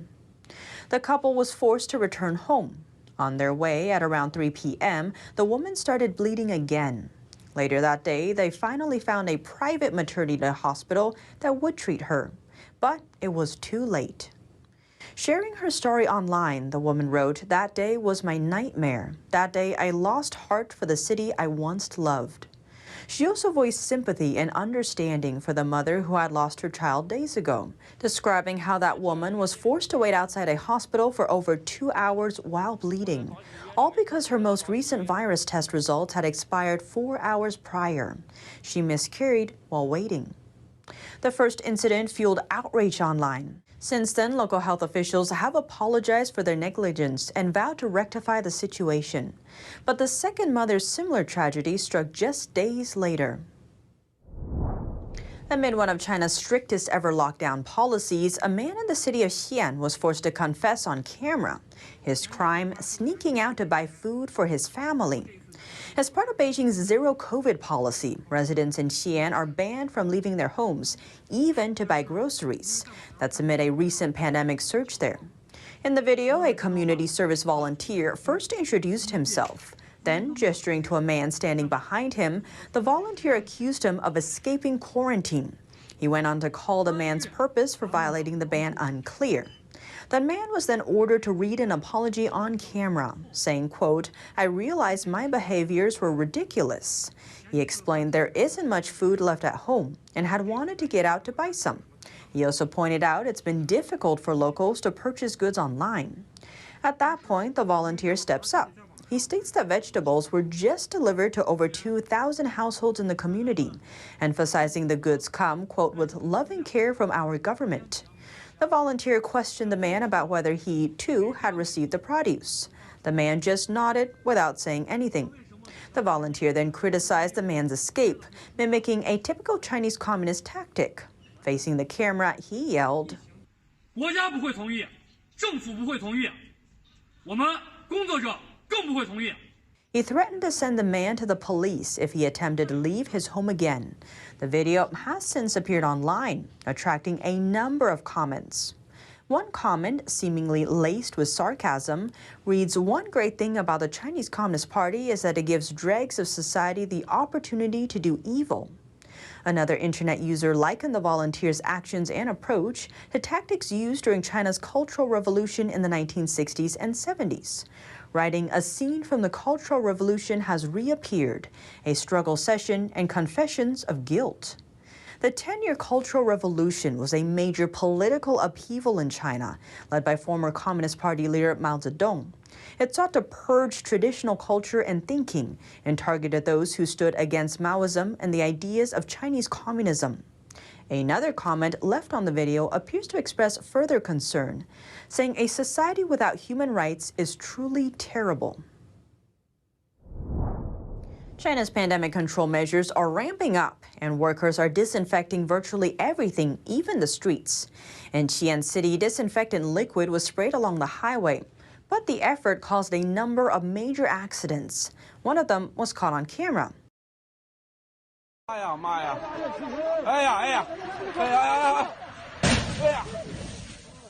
Officials seemingly did not take the weather into account when issuing the order, as intense winter conditions caused the cleaning solution to freeze. The slick layer of ice on the road made it near impossible for drivers to brake in case of emergency. The Twitter user who posted the video says multiple drivers have crashed as a result. But officials don't appear swayed by the accidents. Instead, they've praised and publicized the road cleansing on TV as a win for pandemic prevention. On Thursday, state-run broadcaster CCTV aired footage of trucks spraying disinfectant through empty streets. The footage was captured in the central Chinese city of Yuzhou. According to official data, 55 confirmed cases of COVID-19 were reported there, though NTD cannot independently verify that figure. As part of China, Hong Kong is also implementing the so-called zero-COVID policy. That means strict quarantine rules, isolation of positive cases, community lockdowns, and travel restrictions. Let's take an inside look at how the measures can take a serious toll on people, physically, financially, and emotionally. Will Ripley reports. In zero-COVID Hong Kong, pandemic protocols have paralyzed this once busy travel hub. The arrival process that used to take minutes now drags on for hours. Mandatory testing at the airport, waiting hours for the results. The lucky ones test negative and spend up to 21 days in self-paid hotel quarantine. Daryl Chan is not one of the lucky ones. I'd had both of my jabs. I'd been boosted. I didn't ever think that I would be actually test positive on arrival. 13 hours after landing in Hong Kong, Chan was in an ambulance. His luggage left at the airport. He tested positive for the Omicron variant. Even without symptoms, his minimum hospital stay is nearly a month. Do you worry about your mental health as these days turn into weeks? Yeah, absolutely, because I've never been in a situation like this before. In general, there is increased sense of isolation, anxiety, and in some severe cases, even post-traumatic stress. Hong Kong psychiatrist Dr. Elizabeth Wong says longer quarantines can be more traumatic.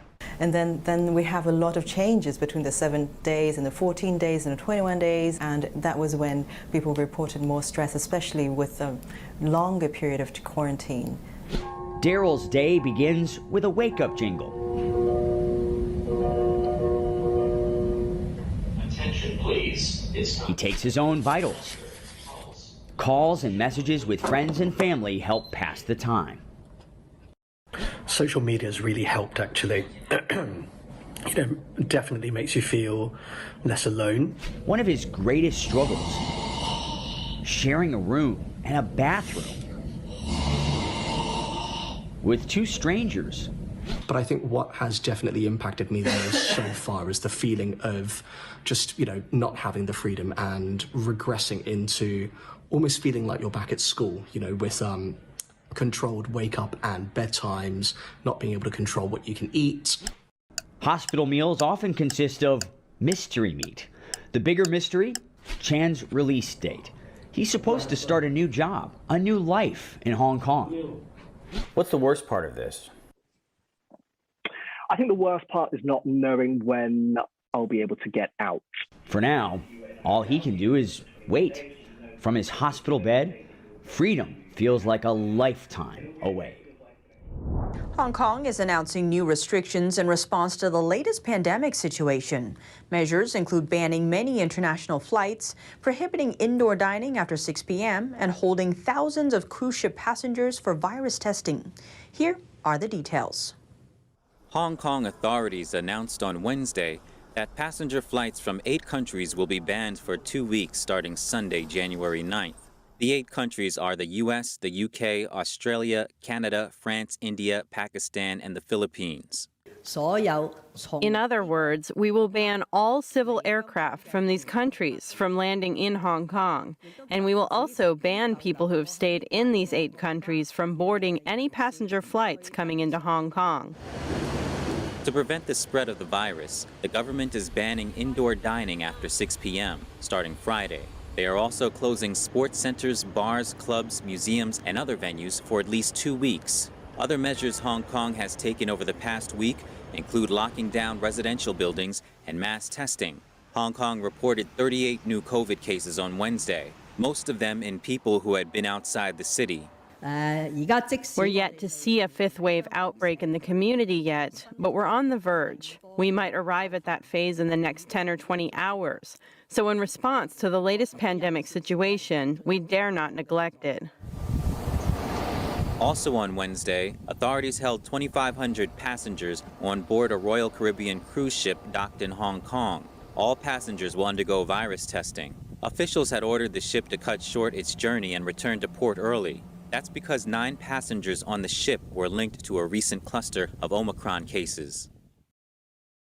China news may seem chaotic with so much information swirling in the news. We want to offer you a look at the bigger picture to help you make sense of the details. If you haven't already, use the link in the description box down below and subscribe to our China in Focus newsletter.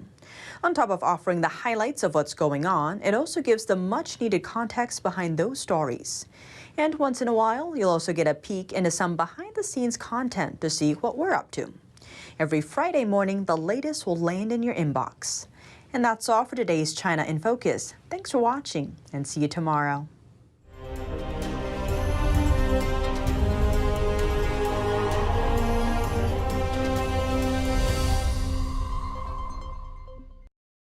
China tells Walmart to respect the feelings of the Chinese people. This after the retailer apparently removed Xinjiang-related goods from its stores. This bleeding woman was 8 months pregnant, but a Chinese hospital refused to take her in time due to lockdown restrictions. Beijing takes another step to control Chinese cyberspace. Now, it seems mobile apps that may influence public opinion will require a security review. Taiwan's Air Force shows off its combat readiness amid heightened tensions with China. Military jets screamed into the sky as they practiced a drill simulating a war scenario. And a year of record losses for China's tech tycoons. Because of the pandemic, Beijing's clampdown, and U.S. sanctions, almost a quarter of China's tech wealth was wiped away.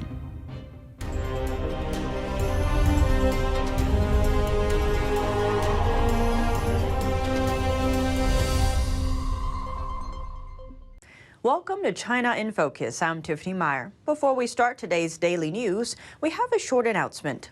As you may already know, YouTube has demonetized us for about a year. That means our ability to run ads or earn money on YouTube has been taken away. So if you like our coverage, you could donate to show your support. Here's how. In the description box down below, there's a link that will take you through the entire process. Thank you for your continued support, and we look forward to providing you with more insights into China in the year ahead. China is calling Walmart stupid after the retailer apparently removed products made in Xinjiang from its stores. But Walmart representatives are saying the whole situation is just a misunderstanding. Walmart is the latest Western firm in trouble with China after a unit of the firm appeared to remove from sale products made in Xinjiang province. That is the region where Beijing faces accusations that it operates forced labour camps. Members-only warehouse Sam's Club was said to have removed the products last week. Now a Sam's Club representative has denied there was any such removal, saying it's all a misunderstanding. He says the products only appeared absent due to the way the firm's search function operates.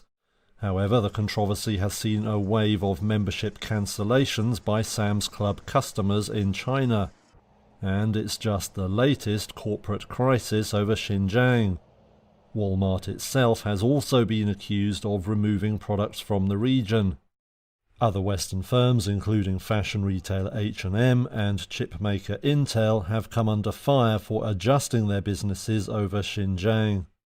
Sam's Club is a retail warehouse by Walmart. The situation sparked fury on Chinese social media. China's anti-graft agency has called Walmart stupid and short-sighted. And the agency also told the company to show sincerity and to, quote, respect the feelings of the Chinese people if it wants a footing in China's market. Customer service from Walmart said that the situation was due to inventory problems. This situation happened around the same time that the U.S. banned imports from Xinjiang. Now we look to a post that's going viral on the Chinese internet platforms. The woman in the video is bleeding. She was 8 months pregnant and suffering apparent complications. But the hospital refused to treat her due to the local lockdown restrictions. She lives in a city in central China called Xi'an. Officials there have put the city's 13 million residents under strict lockdown, and most hospitals there are shut down. A relative of the pregnant woman posted the video online. The video caption says she was looking for treatment from a hospital. They go on to explain that she was turned away because she didn't have a negative COVID-19 test result from within 4 hours of going to the hospital. She reportedly waited 2 hours outside the hospital for treatment while bleeding. Doctors eventually took her in, but she ended up losing her 8-month-old unborn child because the treatment came too late. This video was shared over 40,000 times before getting deleted, but it has since sparked outcry online. A related hashtag has attracted over 900 million views and over 120,000 discussions. One internet user left a comment saying the sign outside the hospital says emergency center, but it refused to save a pregnant woman who was on the brink of miscarrying. And it appears the woman's case is one of multiple in Xi'an. Another internet user reported the same hospital refused to take her sister in, also because of an expired COVID-19 test. The user said her sister waited for 2 hours outside the hospital, crying her eyes out, but had to go back home because the hospital wouldn't take her. Local authorities say they are investigating the incident.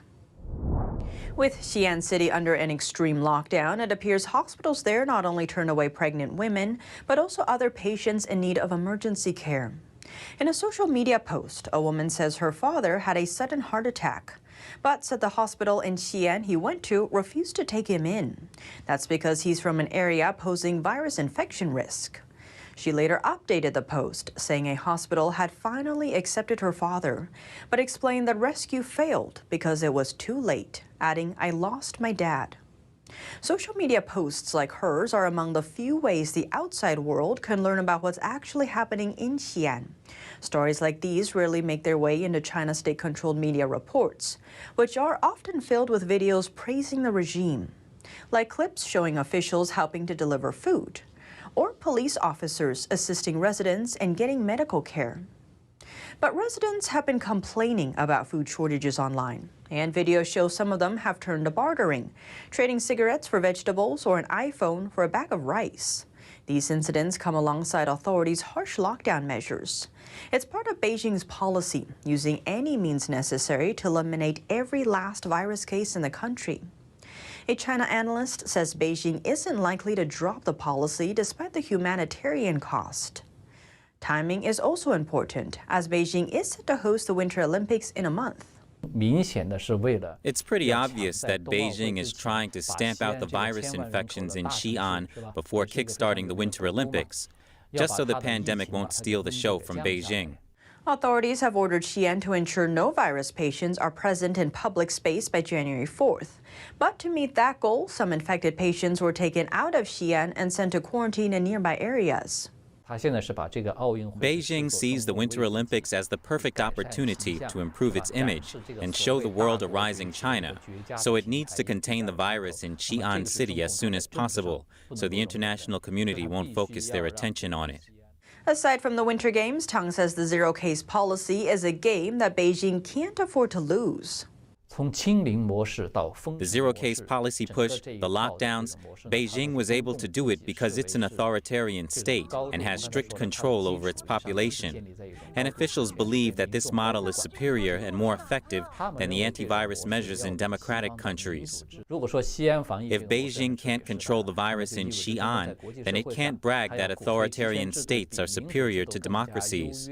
That's something he says poses an enormous political cost for the Chinese Communist Party.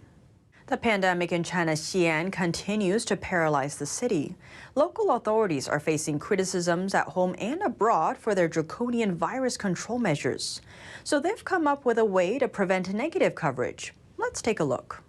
Beijing has issued orders for Xi'an to meet its zero infection target as soon as possible. To achieve that goal, city authorities instead started relocating high-risk individuals to the suburbs. In recent days, the city has also come up with other creative ideas, sealing off people's doors, stationing guards at neighborhood entrances to prevent people from leaving, Or simply moving quarantined patients into traffic tunnels, parking garages, or shabby isolation centers.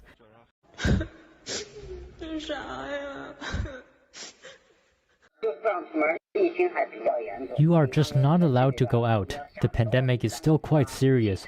For example, in the neighborhood, if you want to go downstairs to take a walk, police cars will come. They will ask you to go back home and won't allow you to get out. But measures like these have triggered pushback. To ease the public pressure, local authorities are pulling out a typical tactic from the Chinese regime's playbook. They issued a notice through messaging app WeChat on Wednesday, asking netizens to stop spreading so-called negative news, or else their group chats will be censored. Early Wednesday morning, many Xi'an residents received what was labeled an important notice from authorities on WeChat. It reads, "During the virus control period, the people of Xi'an should be united. In response to the government's call, starting at midnight on January 4, group chats are not allowed to send out gossip, links, or videos about the pandemic situation, especially negative news. If any negative news is spread, the group will be blocked. We hope everyone will pay attention and spread the word." The notice came after news about one woman's late-term miscarriage, caused by strict hospital virus measures, became a top trending topic on Weibo. While that's happening, Xi'an authorities announced on Wednesday that they have basically succeeded at achieving Beijing's zero-COVID goal. The Beijing Winter Olympics is just a month away. Despite pandemic concerns and criticisms of China's human rights record, Beijing says the Games will follow the schedule from February 4th to 20th. The U.S. was the first to announce a diplomatic boycott in early December. It says its government officials would not attend the Games because of Beijing's atrocities in the Xinjiang region, but athletes are still going. Other democracies, including the UK, Canada, and Australia, soon joined the U.S. Among European Union states, so far only Lithuania has announced a diplomatic boycott. And 2 German ministers have said they personally wouldn't go to Beijing. Meanwhile, China is busy preparing for the Games right now. On Monday, Olympic staff rehearsed a medal ceremony at the Medals Plaza in Beijing. The International Olympic Committee, or IOC, said in September that the tickets will be sold only to spectators from China. And unvaccinated athletes must quarantine for 21 days before the Games. A safety measure Beijing is taking is called the closed-loop management system. According to the IOC's explanation, fully vaccinated athletes would enter the system immediately upon arrival.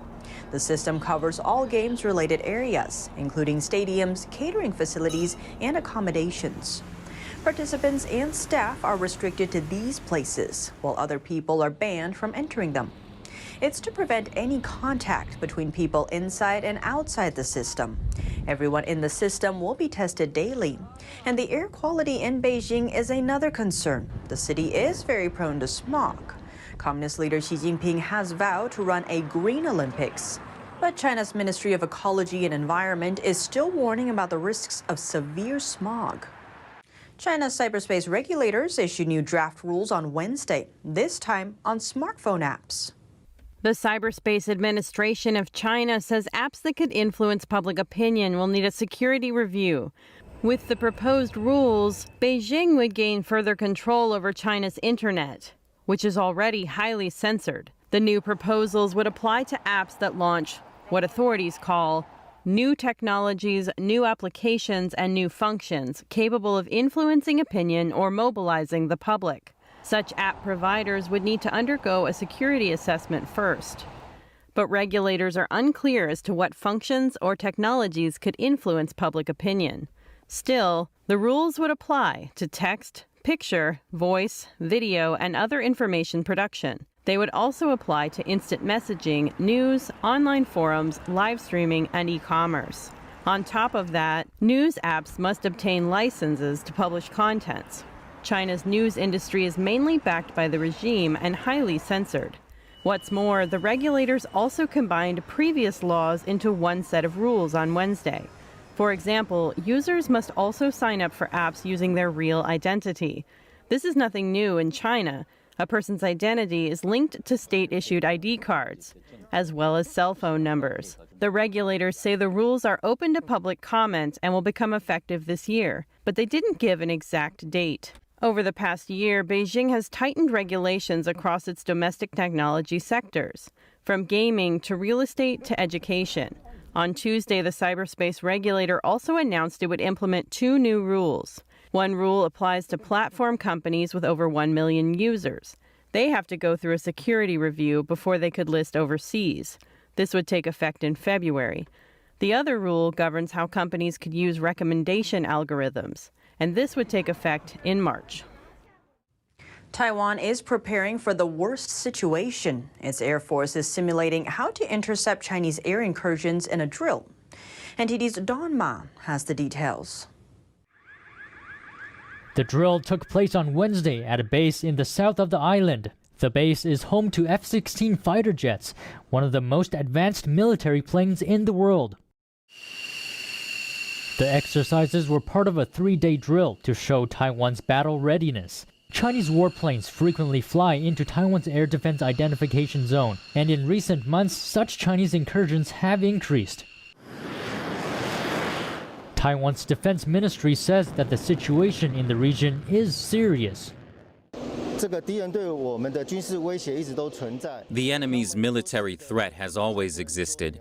We explained to our people several times that the situation in our region is very severe. The reasons the armed forces are reinforcing their defense capabilities during the Lunar New Year period is to let people know that we are here to assure national security during the holiday season. Taiwan has termed China's activities as gray zone warfare.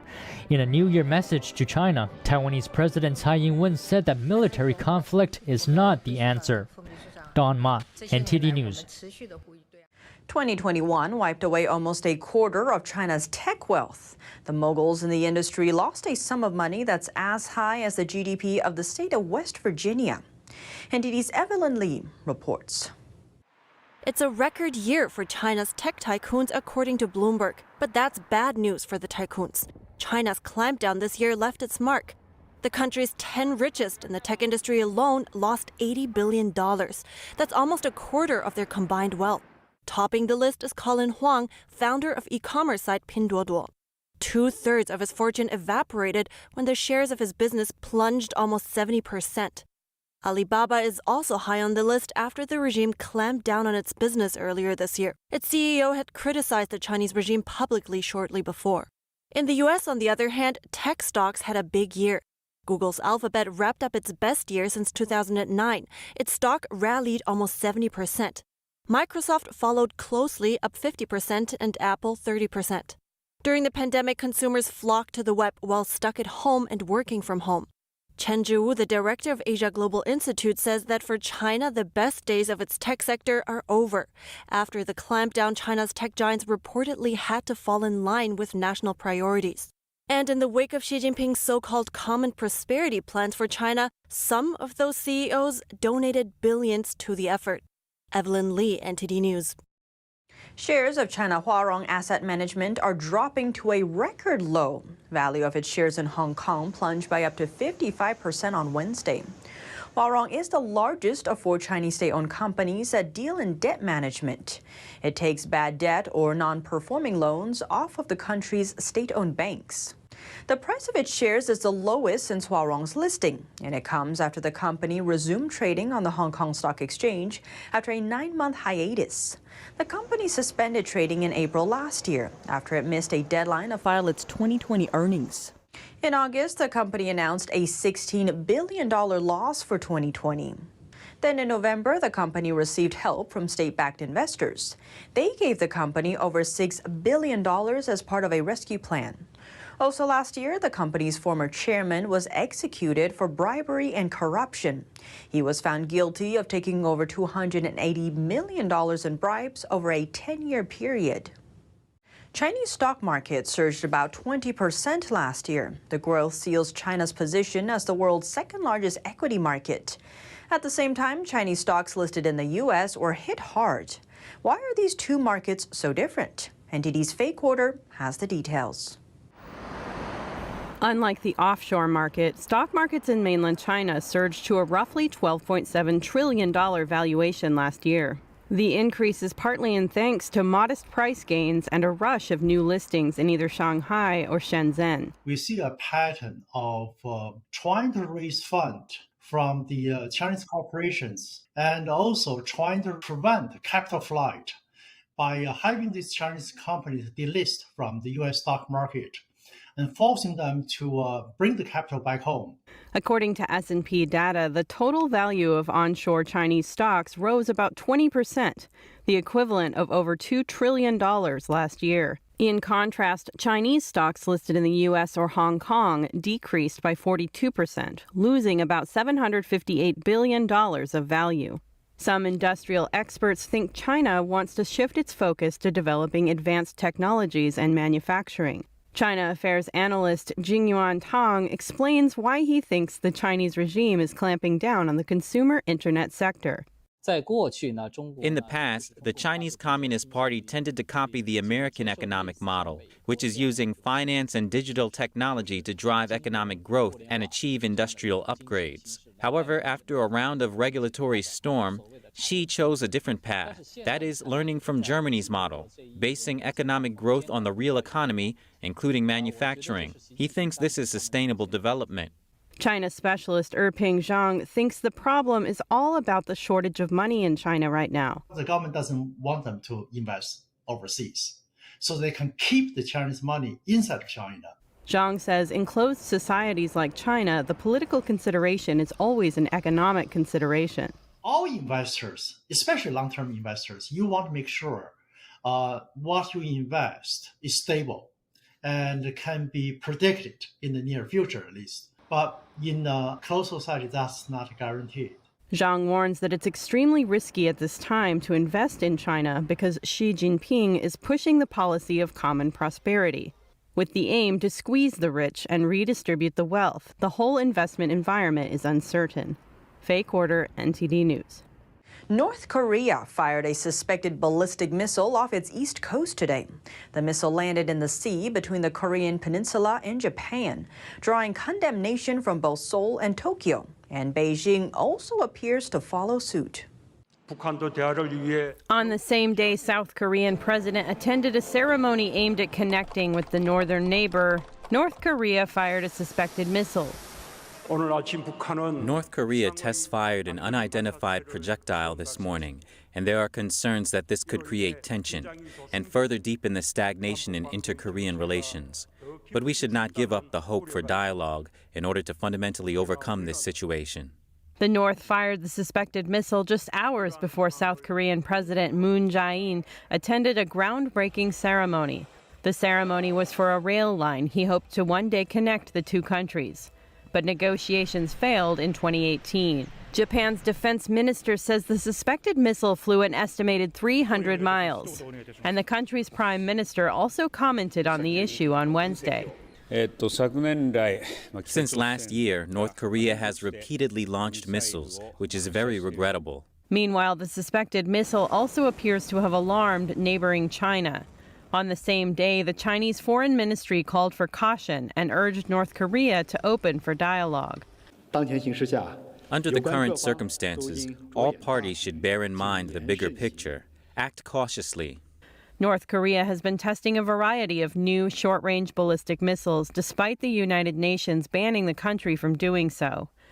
The country launched the most recent missile from a submarine in October last year. The U.S. has said that North Korea is trying to design weapons that can evade ballistic missile defense systems in the region. North Korean leader Kim Jong-un vowed to bolster the military in his New Year speech. Talks with South Korea and the U.S. have stalled.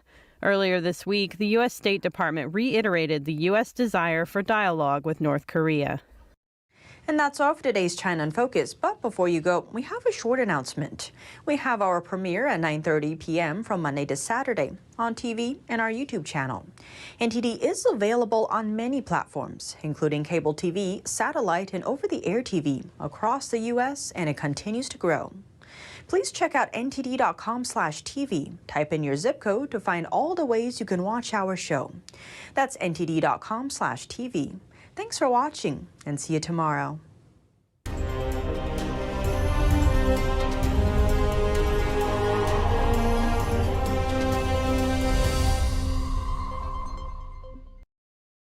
The Chinese regime says it will continue to upgrade its nuclear weapons. The statement comes just a day after Beijing pledged to work toward a world without nuclear weapons.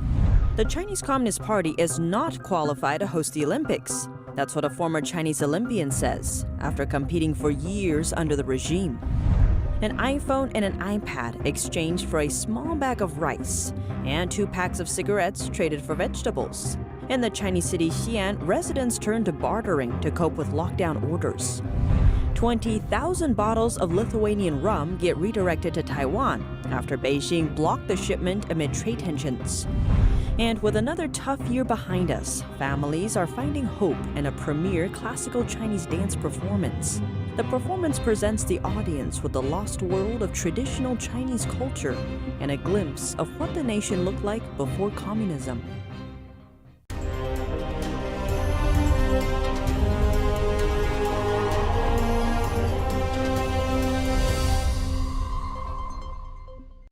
Welcome to China in Focus. I'm Tiffany Meyer. The Chinese regime says it will continue to upgrade its nuclear weapons.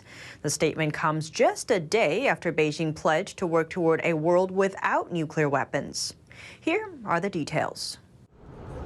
On Monday, the world's 5 largest nuclear powers issued a joint statement, approved by the United States, Russia, China, the United Kingdom, and France. It says a nuclear war cannot be won and must never be fought, and that nuclear weapons should only be used to prevent war. The statement comes as tensions rise around the world. The Chinese regime has been threatening to invade Taiwan, and Russia is moving troops towards the border of Ukraine. But right after the statement, a senior arms control official from China's foreign ministry announced that the regime will continue to modernize its nuclear arsenal. And secondly, it doesn't mean that China is not modernizing. We do not deny that China has taken measures to modernize our nuclear arsenal, if not for other reasons, but for reliability and safety issues. But he urged the United States and Russia to be the first to cut their nuclear stockpiles. He cited the fact that the 2 countries control the largest number of warheads in the world. And we will be happy to join if they have reduced to our level. But some wonder whether it's a good idea for the U.S. to sign a joint statement with the Chinese regime. And China, was able to get in a statement against nuclear proliferation. Of course, that sounds great on its surface, but in reality, what's going to happen is, A, China is going to violate its promises and proliferate nuclear weapons and nuclear missile technology to whomever it pleases if the price is right. During his confirmation hearing, the Biden administration's ambassador to China also indicated the Chinese regime's words should not be trusted. They have said for decades, the Chinese government, that they want to have a minimum nuclear deterrent.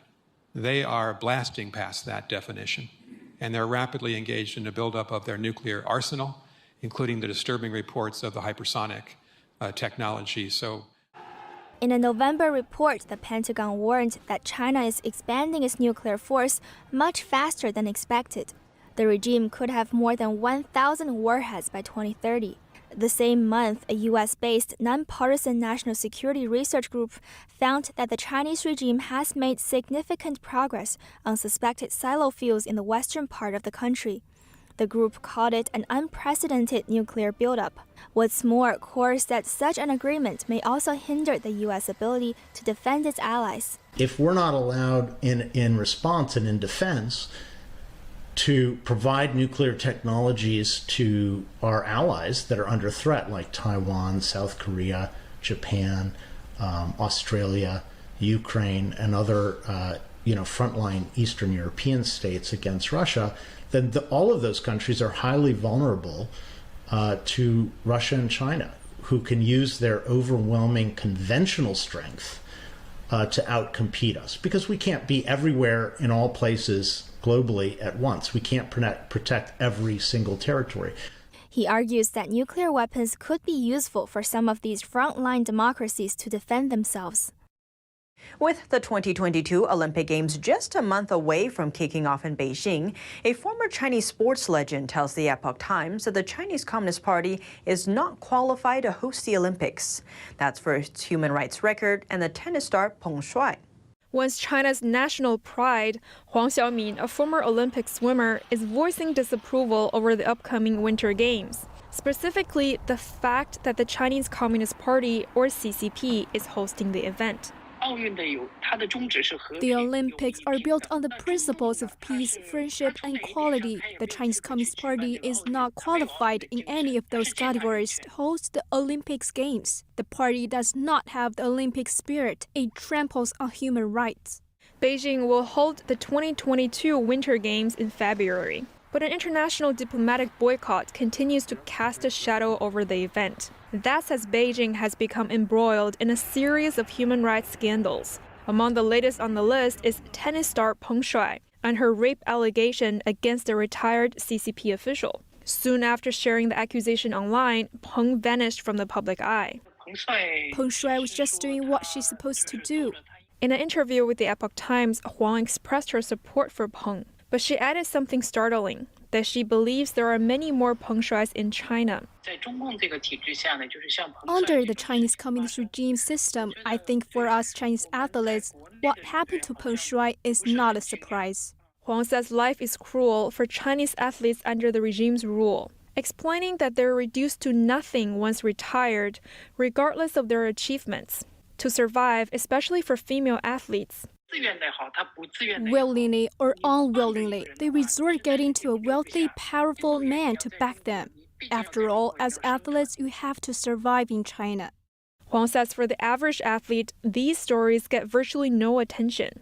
Huang was the silver medalist in the women's 200-meter breaststroke at the 1988 Seoul Olympics. But she says the halo of her success came with a price. There's no self-personal rights or dignity. The party decides what you do, the coach tells you what to do, and you'll just have to obey. And on top of that, there's the doping. According to Huang, for a highly promising athlete in China, a set of carefully designed training programs are used along with the doping scheme. Huang says it's humiliating, but explains it's a state decision. That intense doping and training mechanism is systematic and often results in multiple illnesses and injuries. Many Chinese athletes have been forced into early retirement because of it. Huang retired young too, in her early 20s. That's due to heart disease and the risk of paralysis after intensive training. She says many Chinese athletes retire with lingering illnesses and are desperately in need of food, a doctor, and a job. But they usually get nothing, as an athlete's worth means little to the regime after their competition years are over. Referring to Peng Shuai's incident, Huang says despite her great achievements in women's tennis, that's her final fate. Huang also expressed deep concern about the well-being of Chinese athletes. She says only when the world sees through the CCP will it speed up the regime's demise. That's the only way to help the Chinese athletes and people out from under the CCP's suppression. She adds that the regime's lack of respect for human life means it has no place in hosting the Olympics. More protests against the Winter Games are cropping up, and one of them is making noise in Los Angeles. Human rights supporters there are constructing a large sculpture to go along with their demonstration.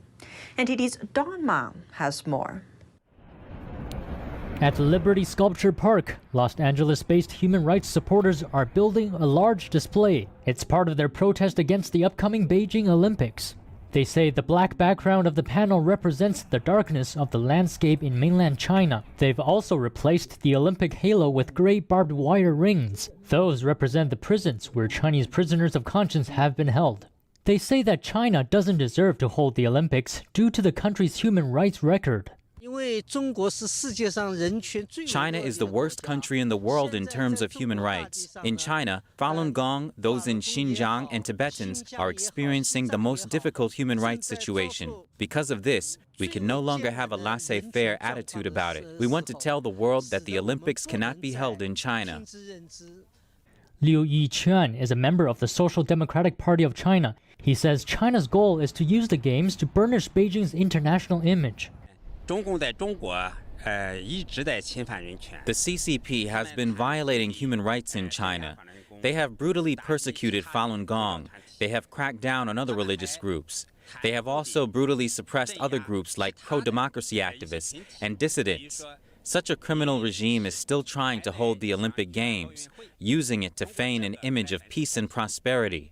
That's why we must strongly oppose it. As of now, the display is visible to vehicles driving along LA's Interstate 15. Don Ma, NTD News.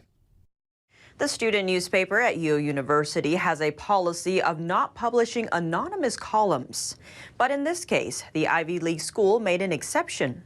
Over the weekend, a powerful essay about Chinese tennis star Peng Shuai appeared in the Yale Daily News. Peng went missing after publicly accusing a former senior Chinese Communist Party or CCP official of sexual assault.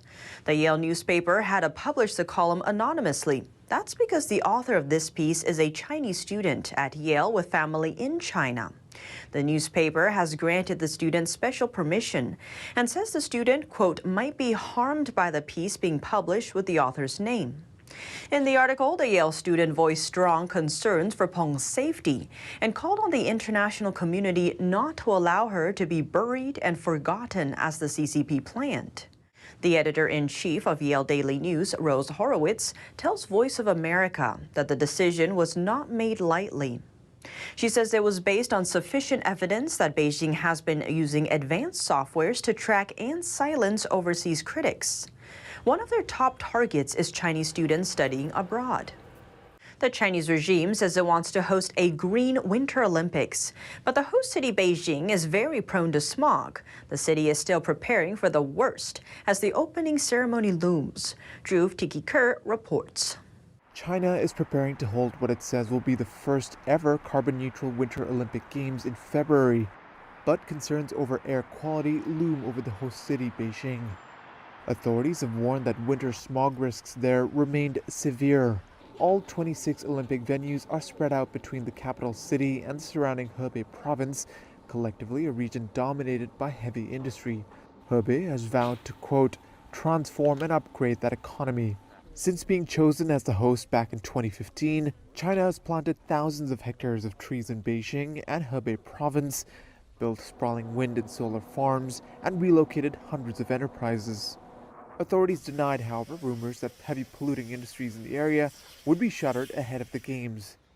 Environmental group Greenpeace has said that without more data, it would be hard to evaluate whether China can meet its carbon-neutral goal. Some residents in China's Xi'an city have started trading goods for food. That's as strict pandemic restrictions have made it hard for locals to buy kitchen staples. For 2 weeks, the northern Chinese city has observed lockdown orders. At the beginning, one person per household was allowed outside once every 2 days to shop for food. But a week into the policy, authorities tightened the rules, banning even these brief, infrequent trips outside the home. This measure is supposed to prevent pandemic from spreading. The city is now a hotspot for virus cases and boasts a total population of nearly 13 million people. Local authorities promised to supply food and other essentials amid the total shutdown. But a number of residents are complaining on social media, saying there's a lack of food and insufficient service from authorities. To cope, some of them have started bartering. One video shows a person trading with her neighbor, handing over a bag of rice for an iPhone Plus and iPad. 你好。你好。一个手机，一个平板。我家就带米了，菜没有了。行。好。 One comment on the video reads, "If it were me, I might not put the rice up for trade." Another video shows a man exchanging 2 packs of cigarettes for a head of cabbage. And much to the delight of the man receiving the vegetable, he's given an extra tomato and carrot as a bonus. A photo posted online reveals what authorities are delivering to residents. These vegetables are meant to feed one household for 2 days. Another picture shows officials holding a banner with packages of food stacked behind them. According to the person who took the photo, the officials gathered to take the photo but left soon after, taking the food with them. The situation also seems to extend beyond food. One video has sparked concern online. It shows a woman crying in quarantine as she begs for feminine hygiene products. 还有，我来大姨妈了，也没有卫生巾。我从昨天开始一直打12345的社长热线，然后没有人能处理这个事情。报请，也没有人过来接我。 Yet another Chinese city is being locked down. This is according to a local Communist Party statement on Monday. Authorities in Yuzhou City, Henan Province, are ordering all 1 million residents to self-quarantine. The statement says that no one is to take a step outside their homes. Despite the strict measures, authorities said on Tuesday that they don't know the number of cases in the city. But they said that the virus control and prevention situation in the city is very severe. Vehicles are banned from going outside as well. That's unless they have clearance from virus control officials. Authorities are also halting activities in supermarkets apart from the supply of daily necessities. Meanwhile, elsewhere in Henan Province, cities are enforcing similar pandemic measures due to a rise in new virus cases. Local authorities announced that they'll be restricting residents' movement in parts of Zhengzhou City and Taikang County. Virus control measures in these areas include keeping residents at home, banning public gatherings, restricting entry into the region, suspending certain businesses, and virus testing. Authorities are only allowing residents to leave their homes once every 2 days to buy groceries. Disgruntled investors in China are taking to the streets, speaking out over their losses tied to real estate Evergrande Group. Around 100 of them gathered outside the cash-strapped company's offices in Guangzhou on Tuesday, chanting the phrase, "Evergrande, return our money." Police and security soon arrived on the scene. Evergrande did not comment on the incident. The company suspended trading in Hong Kong on Monday. The company said the halt was pending an announcement featuring inside information, but didn't give details. The company announced on Monday that local authorities had ordered Evergrande to tear down 39 residential buildings. These buildings are currently under construction and are located on the southern island province of Hainan. Local media reported that the demolition was due to illegal construction and environmental violations. According to Hong Kong veteran market analyst Francis Lun, the order recalls over $1 billion in potential profit. Frankly, I don't know how China Evergrande will be able to survive this debt crunch.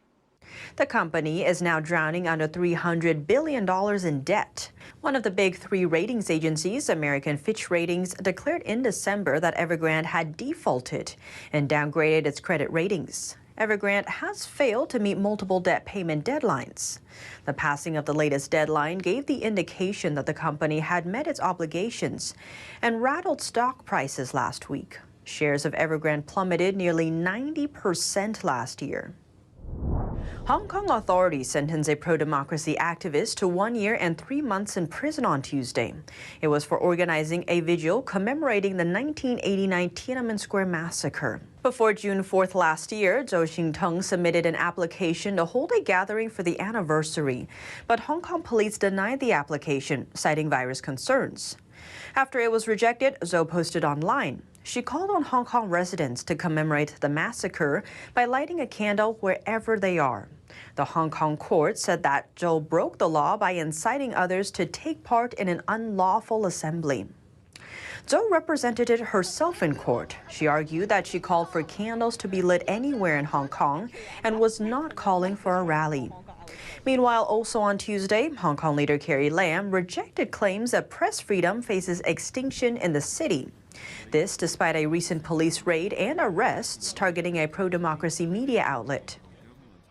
This morning I read news about because of the closure of online media, press freedom in Hong Kong faces extinction. I just could not accept that sort of allegations. Police raided the office of pro-democracy outlet Stand News. Authorities also froze its assets and arrested 7 current and former senior editors. And another independent Hong Kong media outlet is also shutting down. The outlet Citizen News said on Monday that it was triggered by the closure of Stand News. Taiwan is buying Lithuanian rum that Beijing rejected amid trade tensions.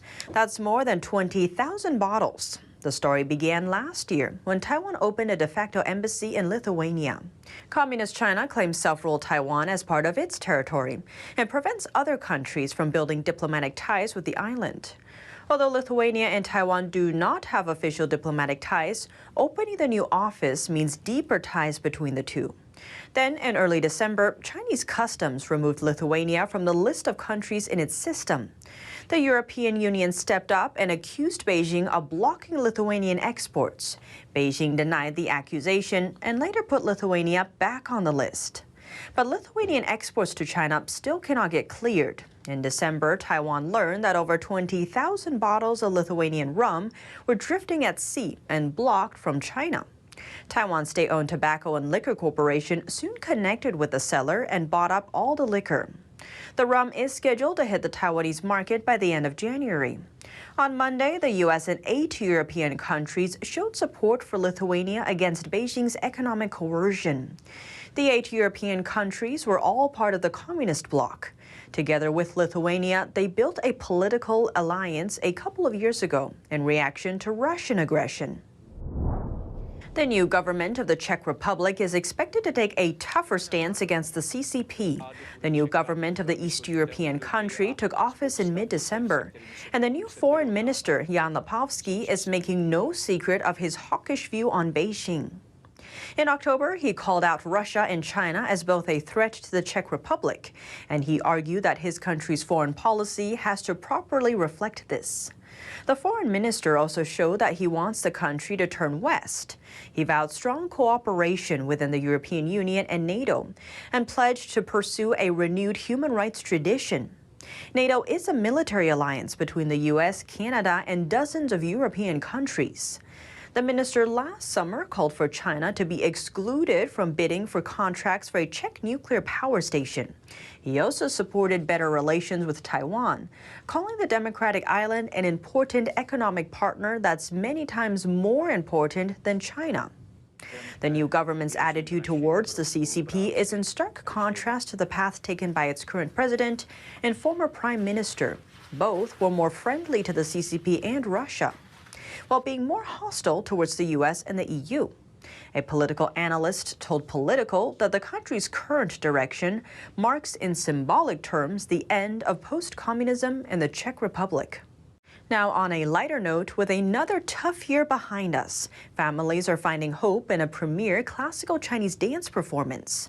The performance presents the audience with a lost world of traditional Chinese culture, the one that existed in China before communism. Let's hear what the audience members have to say. This New Year's weekend was one to remember for many people, including Carolina Vera, who brought her family to see Shen Yun at the Duke Energy Center for the Performing Arts in Raleigh, North Carolina. Out of that, you just feel happy because it's a lot of messages that probably in these new days we have forgotten. You know, it's just peace, hope, and that there's still a beautiful world out there. Vera says her two children have always had a bond with Chinese culture, and this performance deepened that bond. 我很喜欢了Shen Yun. Vera's mother can't understand Chinese or English, but she said the performance still brought her joy. She felt very happy inside because she could understand different meanings.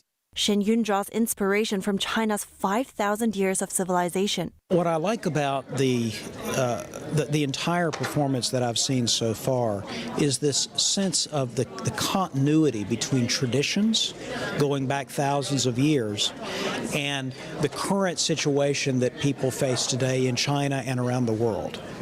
With its mission to revive traditional Chinese culture that has been destroyed. Events like this that I think that bring us closer to the Chinese people before communism.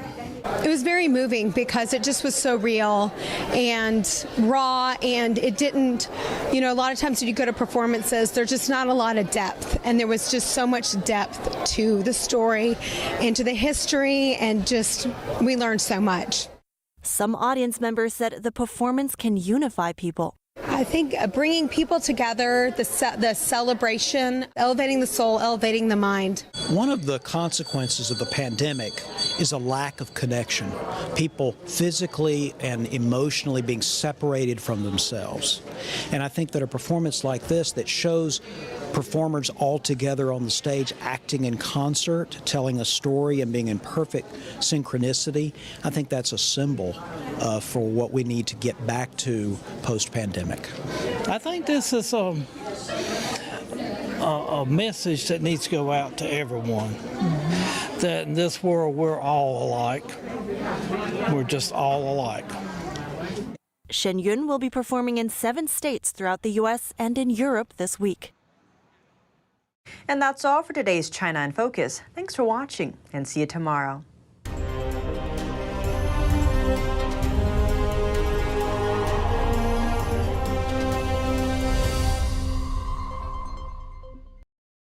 Amid strict lockdown measures in China's Xi'an city, a local reports that authorities struck his face with a brick for visiting his grandmother.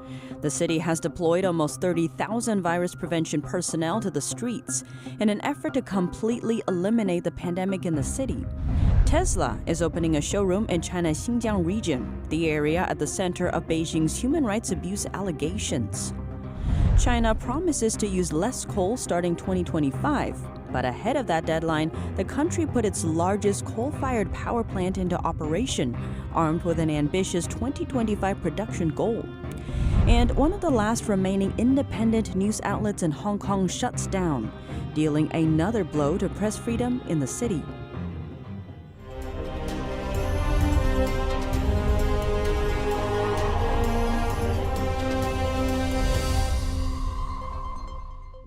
Welcome to China in Focus. I'm Tiffany Meyer. Happy New Year.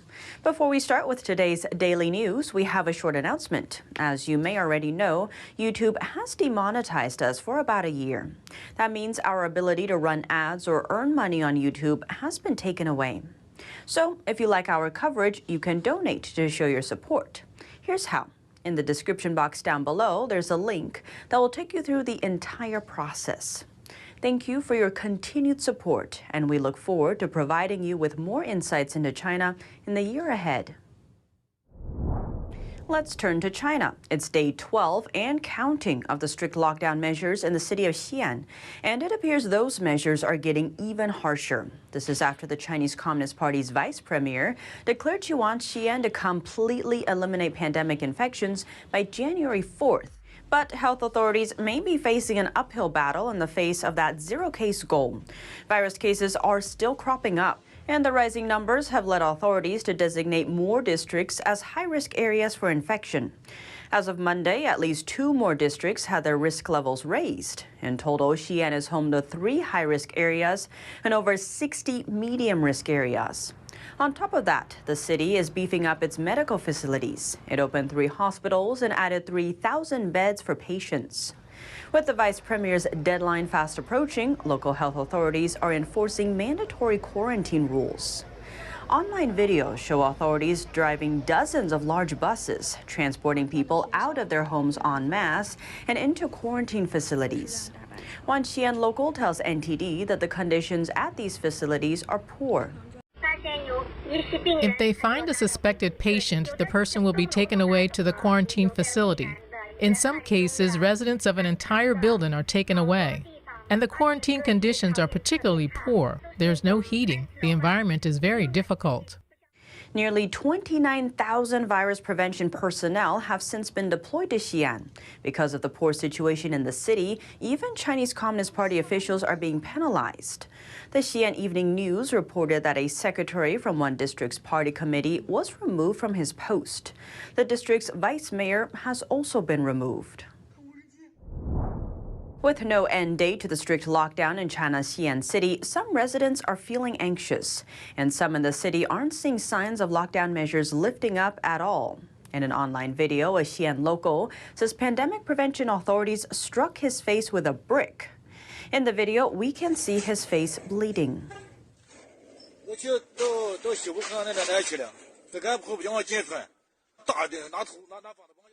The man says he wanted to visit his grandmother because he was worried she might not have enough to eat.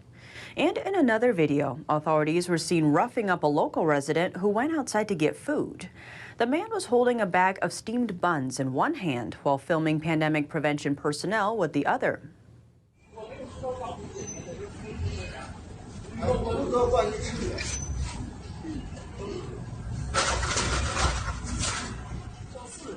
In the video, the steamed buns can be seen spilling onto the ground.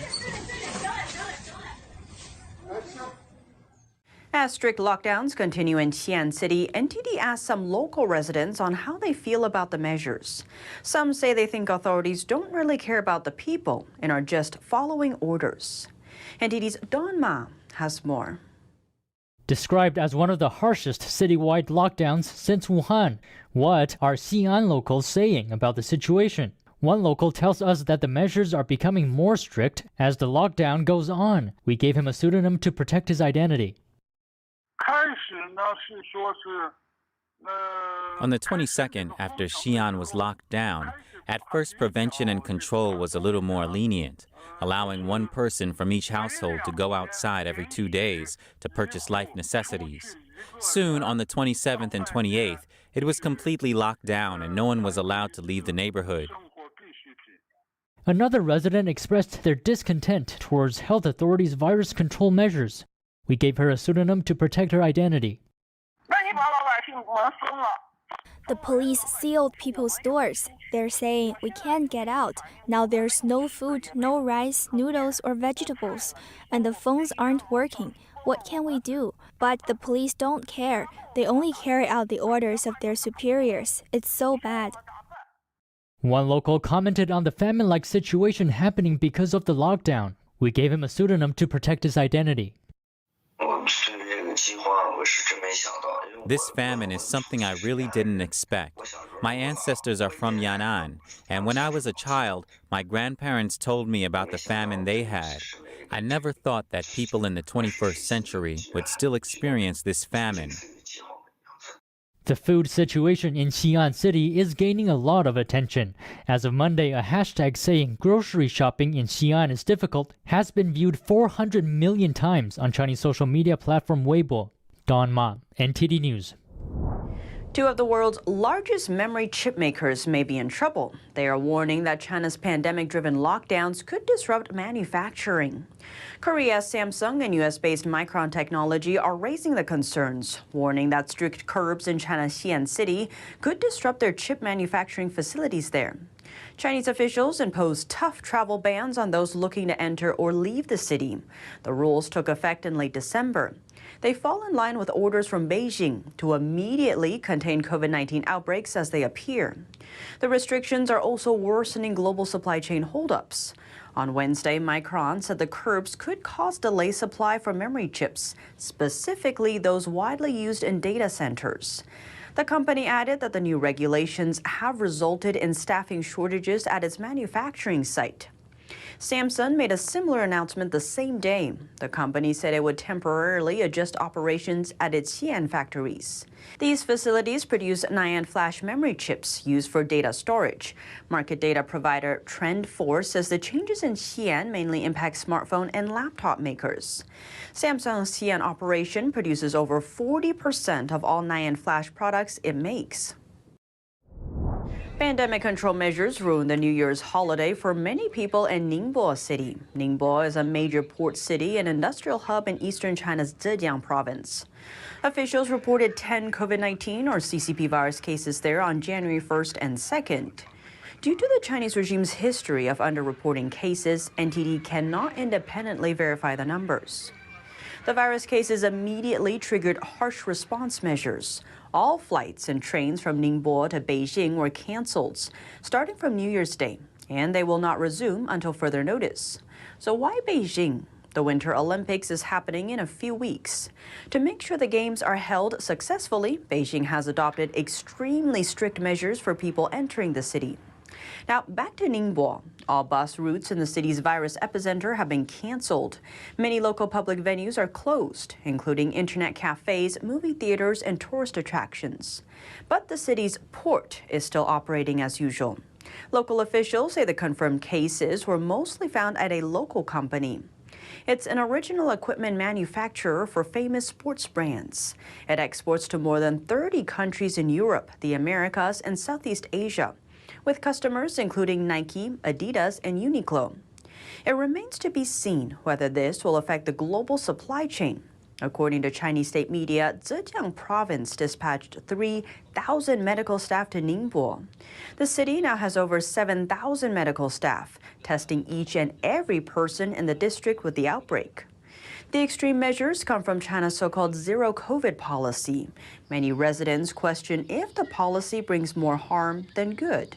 The Chinese language edition of the Epoch Times interviewed Mr. Hu, a local scholar in Zhejiang province. To protect his identity, we only use his last name. He suspects that the zero COVID policy is a false narrative. He said the government locks down here and there. It's okay for a short time, but if this goes on for a long time, it will place too much burden on the economy and on people's morals. He says the local officials are bad at managing the outbreak and that they only know how to control people, but don't know how to do things right. Tesla is opening a showroom in China's Xinjiang region, an area where the U.S. says Beijing is committing genocide. Xinjiang has become an increasingly challenging issue for Western companies doing business in China. The U.S. has banned most products from the region over concerns of forced labor. But for large Western companies that operate in China, their stance on Xinjiang has become a fine line to walk on. Companies that maintain operations there face criticism outside China, like German carmaker Volkswagen. Over 40% of its sales come from the Chinese market. Volkswagen says there is no forced labor in its Xinjiang supply chain. But companies that have expressed concerns about forced labor in Xinjiang face boycotts from Chinese consumers, like H&M and Nike. Microchip maker Intel is another example. The tech giant told its suppliers to avoid products from the Xinjiang region. But the news sparked negative pushback from Chinese internet users, and Intel later apologized to its Chinese customers. Xinjiang is located in northwestern China. It's home to 12 million Uyghurs, an ethnic minority. The U.S. says Beijing is committing genocide against them. That's through slave labor, mass detention, and forced sterilization. Beijing denies committing human rights abuses in Xinjiang. Tesla opened its new dealership in Xinjiang's capital, Urumqi. Posting on Chinese social media site Weibo, the brand says in 2022, let's get on this electric journey in Xinjiang and meet more beautiful things down the road. China is the world's biggest auto market, and Tesla has risen to popularity there. In 2018, the company became the first ever foreign company allowed to fully own its Chinese factory. And for the third quarter last year, its sales in China grew to almost half the size of its sales in the U.S., over $3 billion. Chinese telecom company Huawei says it expects its 2021 revenues to go down by 30%, and it's predicting tough times ahead. The company's apparently been battered by U.S. sanctions. In 2019, the Trump administration imposed a trade ban on Huawei, citing national security concerns. It blocked Huawei from accessing U.S. technology, including Alphabet's Android operating system for its new smartphones. U.S. sanctions combined with the pandemic weighed on Huawei. The company's once lucrative smartphone business was under pressure. The telecom giant later sold its budget mobile phone unit and started investing in businesses other than cell phones, including cloud services, mines, auto cars, and fish farming. China's biggest coal-fired power plant is finally finished, and it's going into operation. The Shanghai Miao plant announced last week that the first of its 4 1,000-megawatt units has passed the testing phase and is now online. The plant was constructed in China's top coal-producing region, Inner Mongolia. It will supply power to China's Shandong province on the east coast. The state-owned China Energy Investment Corporation operates the plant. Coal-burning power plants generate over 2/3 of China's electricity. As part of global climate agreements, Beijing pledged to use less coal, but not before 2025. And the country seems to be taking full advantage of that time. China's State Grid Corporation said in a recent report that until 2025, China will build up its coal-based operations, planning to boost power capacity by up to 150 gigawatts. That's to address its current energy problems. According to a December report from the International Energy Agency, China is tied to 1/3 of global coal consumption through power generation, and that figure is primed to go up. Another independent Hong Kong news site is shutting down. The outlet Citizen News says the move is to protect its staff as the media environment deteriorates in the city. Citizen News is the largest independent outlet remaining in Hong Kong. That's after the Chinese regime pushed through its so-called national security law on the city and shut down other pro-democracy publications. Hong Kong's largest pro-democracy newspaper, Apple Daily, shut down last summer after police arrested several journalists and froze millions of dollars in assets. Its founder, Jimmy Lai, was slapped with charges, including one for seditious publications. Another major independent outlet, Stand News, was shut down last Wednesday. That's after police raided its office, arrested several staff members, and froze the company's assets. The indications are clear that overall media is facing an increasingly tough environment. And for those who are being seen as critical or troublemakers, they are more vulnerable. Citizen News was established in 2017 as an independent outlet promoting freedom and openness. It had 40 employees. Hong Kong was handed back to the Chinese regime's rule in 1997. That's after Beijing promised the city would retain press freedom and political rights. But those rights have been eroded. A group of Hong Kong lawmakers loyal to the CCP were sworn into the city's legislature on Monday. They recently won in a so-called Patriots-only election. Only pro-Beijing candidates could run. Pro-democracy candidates or Beijing's critics were banned from running. This means Hong Kong's Legislative Council is in effect under the CCP's control. The election saw a record low voter turnout, just 30%. That's despite the city's efforts to boost the turnout by offering free transportation and other means. The pro-Beijing camp won all but one seat. During the swearing-in ceremony, the traditional insignia of the legislature was replaced by the emblem of the communist regime. And for the first time, some of the elected officials made their pledges in Mandarin,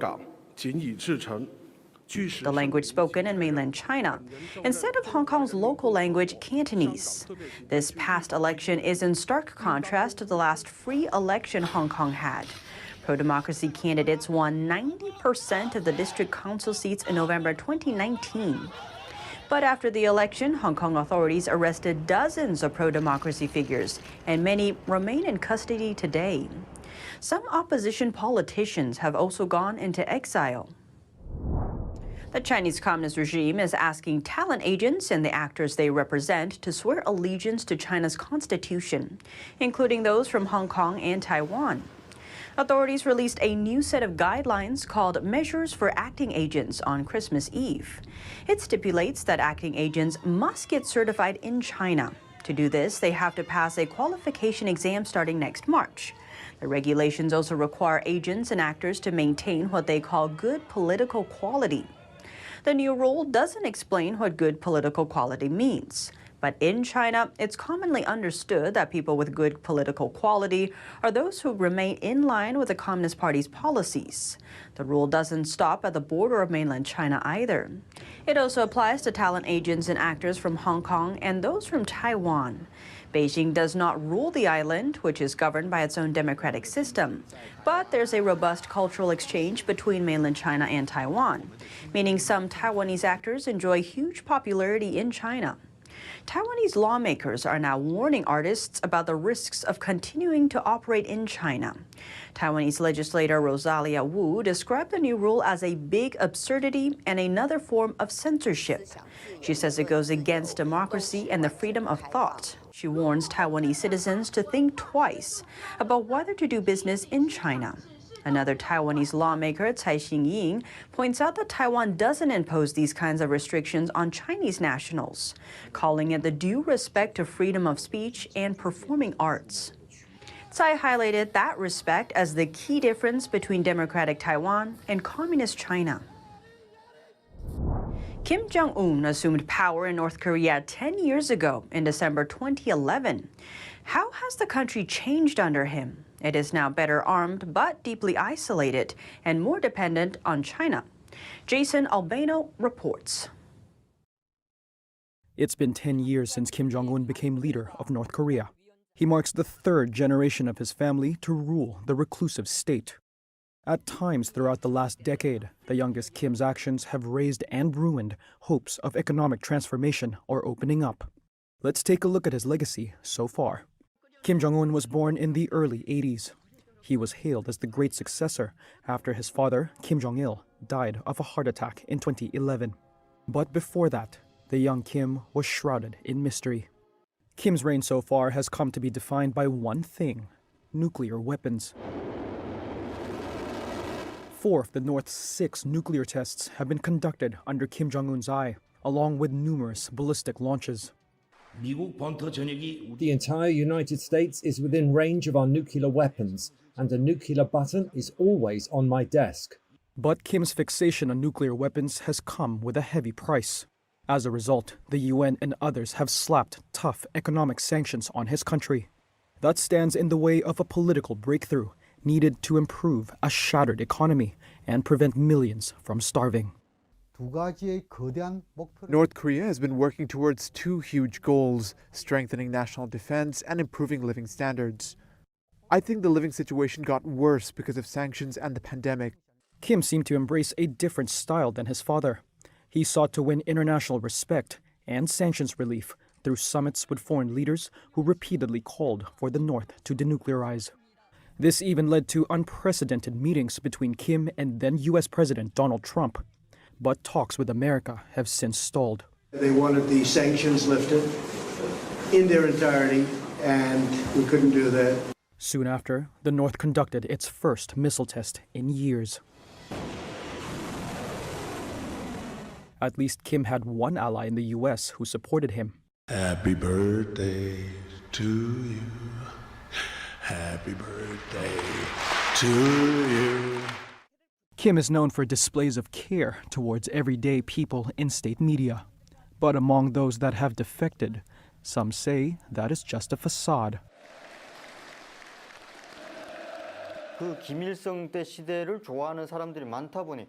Kim is emulating his grandfather because many people miss the past. So he tried to look and dress similar to his grandfather and shed tears while giving speeches. That's cosplay. In reality, to tighten his grip on society, Kim seemed intent on continuing his father's worst practices: executions, including reportedly against his own family members, to political prison camps and cracking down on the number of defectors. Kim has also overseen crackdowns on foreign pop culture as he seeks to stamp out influence from overseas. At least 7 people have been put to death under him for watching or distributing K-pop videos, according to a Seoul-based human rights group. Analysts say North Korea under Kim Jong-un is better armed, but more isolated. Sanctions and lockdowns have left Pyongyang over-reliant on China, with which it has a distrustful but vital relationship. Kim will have to make hard decisions over whether to trade any of his arsenal to win sanctions relief or find other ways to boost the economy, such as allowing more international opening without losing political grip. And that's all for today's China in Focus. But before you go, we have a short announcement. We have our premiere at 9:30 p.m. from Monday to Saturday on TV and our YouTube channel. NTD is available on many platforms, including cable TV, satellite, and over-the-air TV across the U.S. And it continues to grow. Please check out ntd.com/TV. Type in your zip code to find all the ways to watch our show.